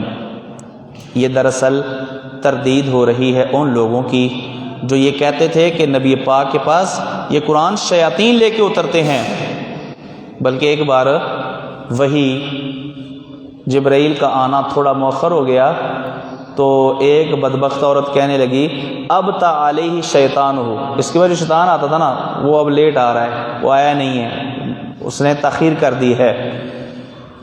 صحیح البخاری حدیث نمبر 1125۔ وما ينبغي لهم، اللہ فرماتے ہیں یہ قرآن شیطان نے لے کے آنا ہے، کہاں شیطان کی باتیں اور کہاں یہ قرآن، تو یہ تو کوئی میل ہی نہیں ہے۔ شیطان کے لائق ہی نہیں کہ اس طرح کی پکیزہ کلام، اس طرح کی بہترین کلام وہ شیطان لے کے آئے۔ شیطان نے تو کیا کرنا ہے؟ برائی پہ ہی لگانا ہے، تو اس طرح کی پاک کلام شیطان لا سکتا ہے؟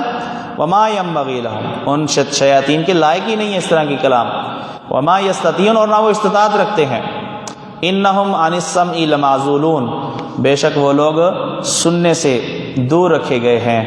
فلا تدعو، یعنی شیاطین اس قرآن کو نہیں سن سکتے۔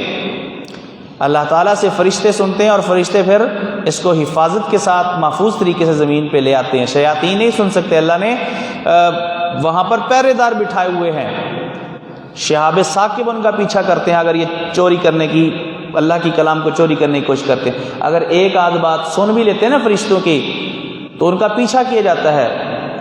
کل بات یہ سن نہیں سکتے، فرشتوں کی آپس کی باتیں کوئی ایک آدھ بات سن لیں تو کاہن تو بتا دیتے ہیں، کاہن پھر 100 جھوٹ ملا کر کے لوگوں کو پھر جو ہے نا وہ غلط رستے پہ لگاتا ہے۔ فلا تدعو مع اللہ الہا آخر، تو نہ آپ پکاریں اللہ کے ساتھ کسی اور کو۔ یہ کس کو کہا جا رہا ہے؟ بولے ہیں تو نبی کبھی پکار سکتا ہے اللہ کے علاوہ کسی اور کو؟ شاباش۔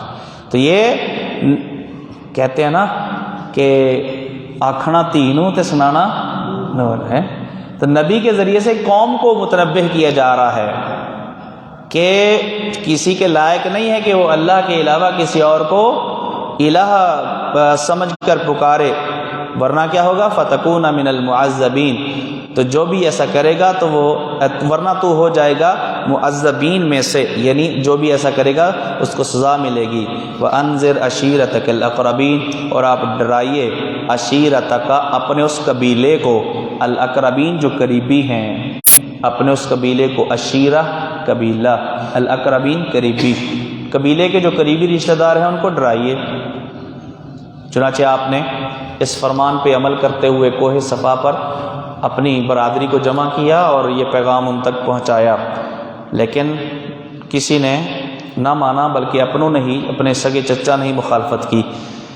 وَخْفِضْ جَنَاحَكَ، اور اپنی شفقت کے پہلو کو جھکا دیں، لمن، اس کے لیے، اتبعک، جو آپ کی پیروی کرے، من المؤمنین، مومنوں سے، یعنی اپنے رشتہ داروں کو سمجھائیں اور پھر اس کے بعد دوسرے لوگوں کو بھی سمجھائیں۔ اور الحمدللہ یہ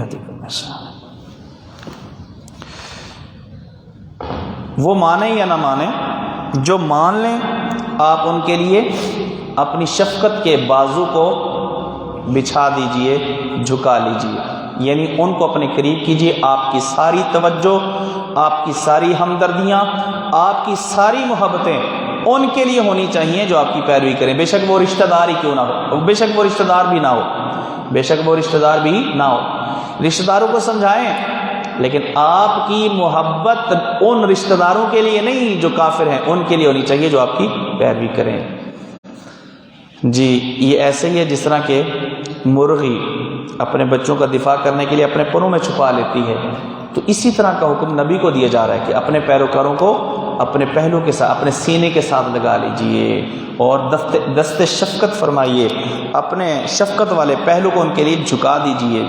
فَإِنْ عَصَوْكَ، اگر تیری برادری کے لوگ تیری نافرمانی کریں یا دوسرے لوگ، فَقُلْ إِنِّي بَرِيءٌ مِّمَّا تَعْمَلُونَ، تو ان سے کہہ دیجئے کہ میں بری ہوں اس سے جو تم عمل کرتے ہو۔ وَتَوَكَّلْ عَلَى الْعَزِيزِ الرَّحِيمِ، اور غالب رحم کرنے والے اللہ پر توکل کیجئے۔ توکل کہتے ہیں اپنا کام اس بندے کے سپرد کر دینا جس کے بارے میں آپ کو یقین ہے کہ یہ بندہ یہ کام ٹھیک طریقے سے کر سکتا ہے۔ تو اللہ ہی ایسی ہستی ہے جو حقیقت میں ہمارے سارے کام صحیح طریقے سے کر سکتا ہے، اسی لیے توکل، اصل توکل اور بھروسہ کس پہ ہونا چاہیے؟ اللہ تعالیٰ پر۔ الذی یراک حین تقوم، اور وہ اللہ آپ سے غافل نہیں، وہ آپ کو دیکھتا ہے حین تقوم، جب آپ کھڑے ہوتے ہیں، نماز کے لیے کھڑے ہوتے ہیں، دعوت کے لیے کھڑے ہوتے ہیں، اللہ تعالیٰ آپ کو دیکھتا ہے۔ وتقلبک، اور آپ کا پھرنا، فی الساجدین، صحابہ میں، سجدہ کرنے والوں میں کون تھے نبی کے سامنے سجدہ کرنے والے؟ صحابہ تھے۔ صحابہ کے اندر اٹھنا بیٹھنا، آپ کا اکیلے کھڑے ہو کر نماز پڑھنا، اور عبادت کرنا اور اسی طرح دعوت و تبلیغ کرنا، یعنی آپ کی ایک ایک حرکت ہمارے سامنے ہے۔ انہ هو السمیع العلیم، کیونکہ وہ خوب سننے والا۔ کافر جو اعتراضات، جو طعن و تشنیع، جو الزامات آپ پر لگا رہے ہیں، وہ سننے والا ہے، العلیم، اور جاننے والا ہے کہ آپ کے ساتھ کیا ہو رہا ہے اور آپ کیا کر رہے ہیں۔ تو اللہ تعالیٰ کے سامنے ہے یہ چیز، لہٰذا یہ مت سوچنا کہ اللہ تنہا چھوڑ دے گا، کہ اللہ تعالیٰ کے سامنے ہے یہ ساری چیز، اللہ جانتے ہیں، اللہ کے علم میں ہے، اللہ دیکھ رہا ہے۔ حل انبئکم، کیا میں تم کو بتاؤں، علی من تنزل الشیاطین، کس پر اترتے ہیں شیاطین؟ شیاطین نبی پر نہیں اترتے، تنزل علی کل افاک نسیم، شیطان جھوٹے ہیں، جھوٹے لوگوں پر ہی اترتے ہیں۔ تنزل، تتنزل، اترتے ہیں، علی کل افاک، افک جھوٹ کو کہتے ہیں، افاق مبالغے کا صیغہ، جو سخت جھوٹے لوگ ہوتے ہیں، اسیم سخت گناہگار ہوتے ہیں، شیاطین ان پہ اترتے ہیں۔ یلقون السمع، وہ ڈالتے ہیں، السمع سنی ہوئی بات کو، یلقون السمع، اس کے دو مفہوم بیان کیے گئے ہیں، یعنی شیاطین فرشتوں سے سنی ہوئی بات کاہنوں کے کانوں میں ڈالتے ہیں۔ یلقونا، شیاطین ڈالتے ہیں، کاہن جو جھوٹے جادوگر قسم ان کے کان میں ڈال دیتے ہیں، ایک معنی، اور دوسرا وہ افاق، وہ اسیم جن کا پیچھے تذکرہ ہوا، وہ شیاطین سے سنی ہوئی بات لوگوں کو بتاتے ہیں، اور وہ اکثر ہم کاذبون، اکثر جھوٹے ہیں، ایک بات سچی ہوتی ہے 100 جھوٹ لگا لیتے ہیں ساتھ، لیکن اشعار کے اندر اپنی سخاوت کو بھی بیان کرتے ہیں اور اپنی بہادری کو بھی، بے شک حقیقت میں وہ گیدڑ سے بھی زیادہ بزدل ہو۔ تو اس لیے فرمایا وَأَنَّهُمْ يَقُولُونَ مَا لَا يَفْعَلُونَ، اور وہ کچھ کہتے ہیں جو وہ کرتے نہیں ہیں۔ اچھا، یہ ہر شاعر کی بات نہیں ہے، یہ مذمت ہر شاعر کی نہیں ہو رہی، اِلَّا الَّذِينَ آمَنُوا، ایمان والوں کی نہیں ہو رہی جی، اِلَّا الَّذِينَ آمَنُوا وَعَمِلُوا الصَّالِحَاتِ، سوائے ان کے جو ایمان لائے، نیک اعمال کیے، وَذَكَرُوا اللَّهَ كَثِيرًا، اور اللہ کا کثرت سے ذکر کیا، اللہ کا کثرت سے ذکر کیا، وَانْتَصَرُوا، اور بدلہ لیا، مِن بَعْدِ مَا ظُلِمُوا، ظلم کیے جانے کے بعد۔ وہ شعراء جو اسلام کا دفاع کرتے ہیں، مسلمانوں کا بدلہ اشعار کے ذریعے سے لیتے ہیں، جس طرح کہ حضرت حسان بن ثابت ایسا کرتے تھے، آپ خود کہتے تھے کہ ان کی مذمت بیان کرو، تو ایسے شعراء قابل مذمت نہیں ہیں۔ عام طور پہ ایسا ہوتا ہے، لوگ قرآن کی بجائے جو ہے نا شعراء کی کلام کو زیادہ دلچسپی کے ساتھ اور توجہ کے ساتھ سنتے ہیں۔ وہ خطیب جو اپنی تقریر کے دوران شعر نہ پڑھے نا، تو وہ اس کو جو ہے نا وہ ویسے ہی سمجھتے ہیں کہ شاید اس کو جو ہے نا کچھ بھی نہیں آتا، اور جو پورا سپارہ شعروں کا پڑھ جائے وہ کہتے ہیں ہاں یہ ہے اصل خطیب جی۔ وَسَيَعْلَمُ الَّذِينَ ظَلَمُوا، اور ان قریب جلد ہی جان لیں گے وہ لوگ جو ظالم ہیں، کیا جان لیں گے، اَيَّ مُنْقَلَبٍ يَنْقَلِبُونَ، کس لوٹنے کی جگہ وہ لوٹتے ہیں، ان قریب انجام کا پتہ چل جائے گا ان ظالموں کو، کافروں کو۔ ایک رکوع اور پڑھ لو، سورہ نمل مکی ہے اور اس میں صرف ایک رکوع، وَهِيَ ثَلَاثٌ وَتِسْعُونَ آیہ، اس میں صرف 93 آتے ہیں، بس 7 رکوعات اور 7 رکوع ہے۔ اس کا ہے جمعرات، اصل تو بعد میں سبق ہونا ہے، جمعرات پھر تسی منگن جانا ہے جی۔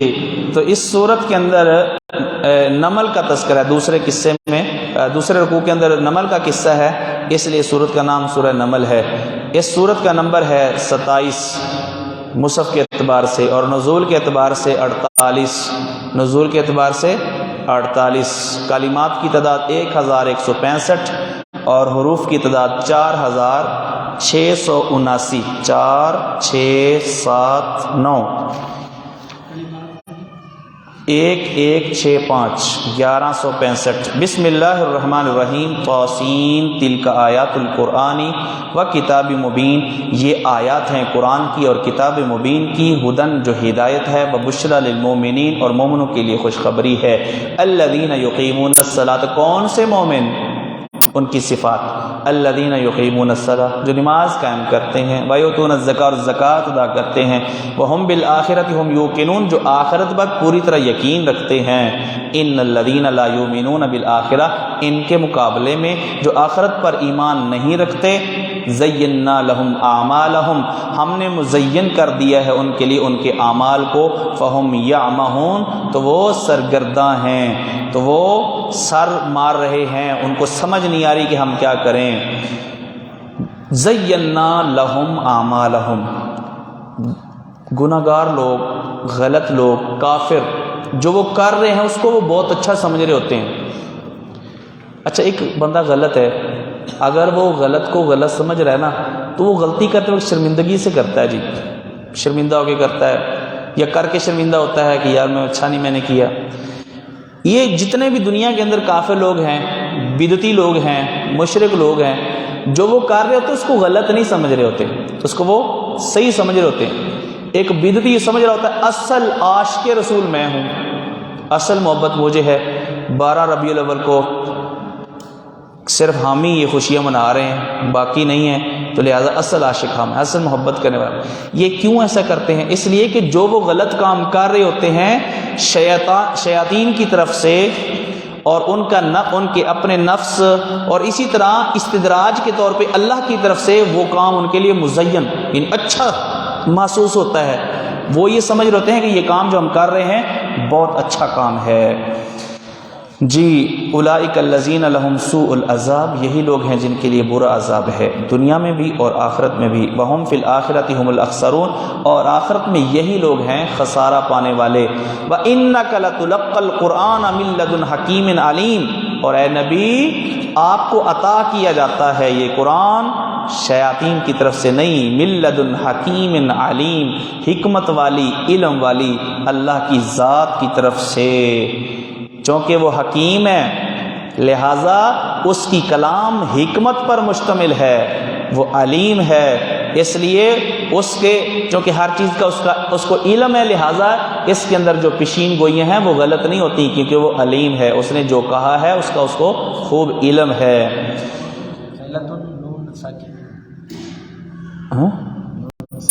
جی لدا لدن یہ ظرف کے طور پہ استعمال ہوتا ہے، ملت دنی تھوڑی ہے یہ، اچھا جامد اپنا استعمال ہوا ہے نا، اپنا دوسرا مبنی۔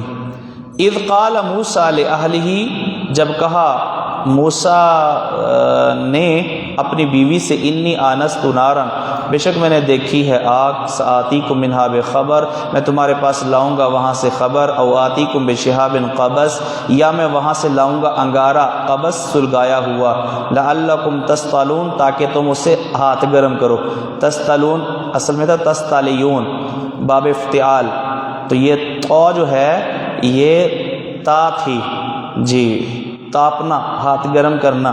فلما جاءہا، جب وہاں آئے، نودی آواز دی گئی، امبوری کا، یہ کہ بابرکت ہے من وہ ذات، فی الناری جو آگ میں ہے، یعنی اللہ کی ذات، ومن حولہا جو اس کے ارد گرد ہے یعنی فرشتے، وسبحان اللہ رب العالمین، اللہ ہی کے لیے پاکیزگی جو رب العالمین ہے، یا موسیٰ اے موسیٰ، انہو آن اللہ، میں اللہ ہوں، العزیز الحکیم، وَأَلْقِ عَصَاكَ، اور اپنی لاٹھی نیچے ڈالیے، فلما رآہا، جب انہوں نے اس لاٹھی کو دیکھا، تہتز جو حرکت کر رہی تھی، کأنہا جان، گویا کہ وہ چھوٹا سانپ ہے، ولا مدبرن، وہ لوٹے پیٹ پھیر کر، ولم یعقب، واپس نہ مڑے، وہ یعنی سیدھے جو ہے نا وہ واپس ہی جا رہے ہیں، پیچھے نہیں آئے، واپس نہیں آئے، تو اللہ کی طرف سے آواز ہے، یا موسیٰ لا تخف، اے موسیٰ نہ تو ڈر، انی لا یخاف لدی، کیونکہ نہیں ڈرتے میرے پاس المرسلون، رسول،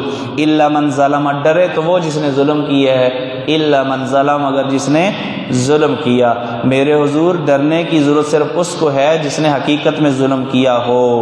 ثم بدل حسنا، لیکن پھر اگر وہ اس کے بدلے میں نیکی کرے بعد سوء برائی کے بعد فإنی غفور رحیم تو میں اس کو معاف کرنے والا ہوں، اس کو بھی ڈرنے کی ضرورت نہیں ہے۔ پھر وَأَدْخِلْ يَدَكَ فِي جَيْبِكَ اور داخل کیجیے اپنے ہاتھ کو اپنے گریبان میں، تخرج بیضاء وہ نکلے گا روشن، من غیر سوء بغیر عیب کے، فی 9 آیات یہ نشانی بھی ان 9 نشانیوں میں سے ہے، الی فرعون یعنی فی 9 آیات ارسلت بہا الی فرعون جن 9 نشانیوں کو دے کر آپ کو فرعون کی طرف بھیجا گیا ہے، وقومہ اور اس کی قوم کی طرف۔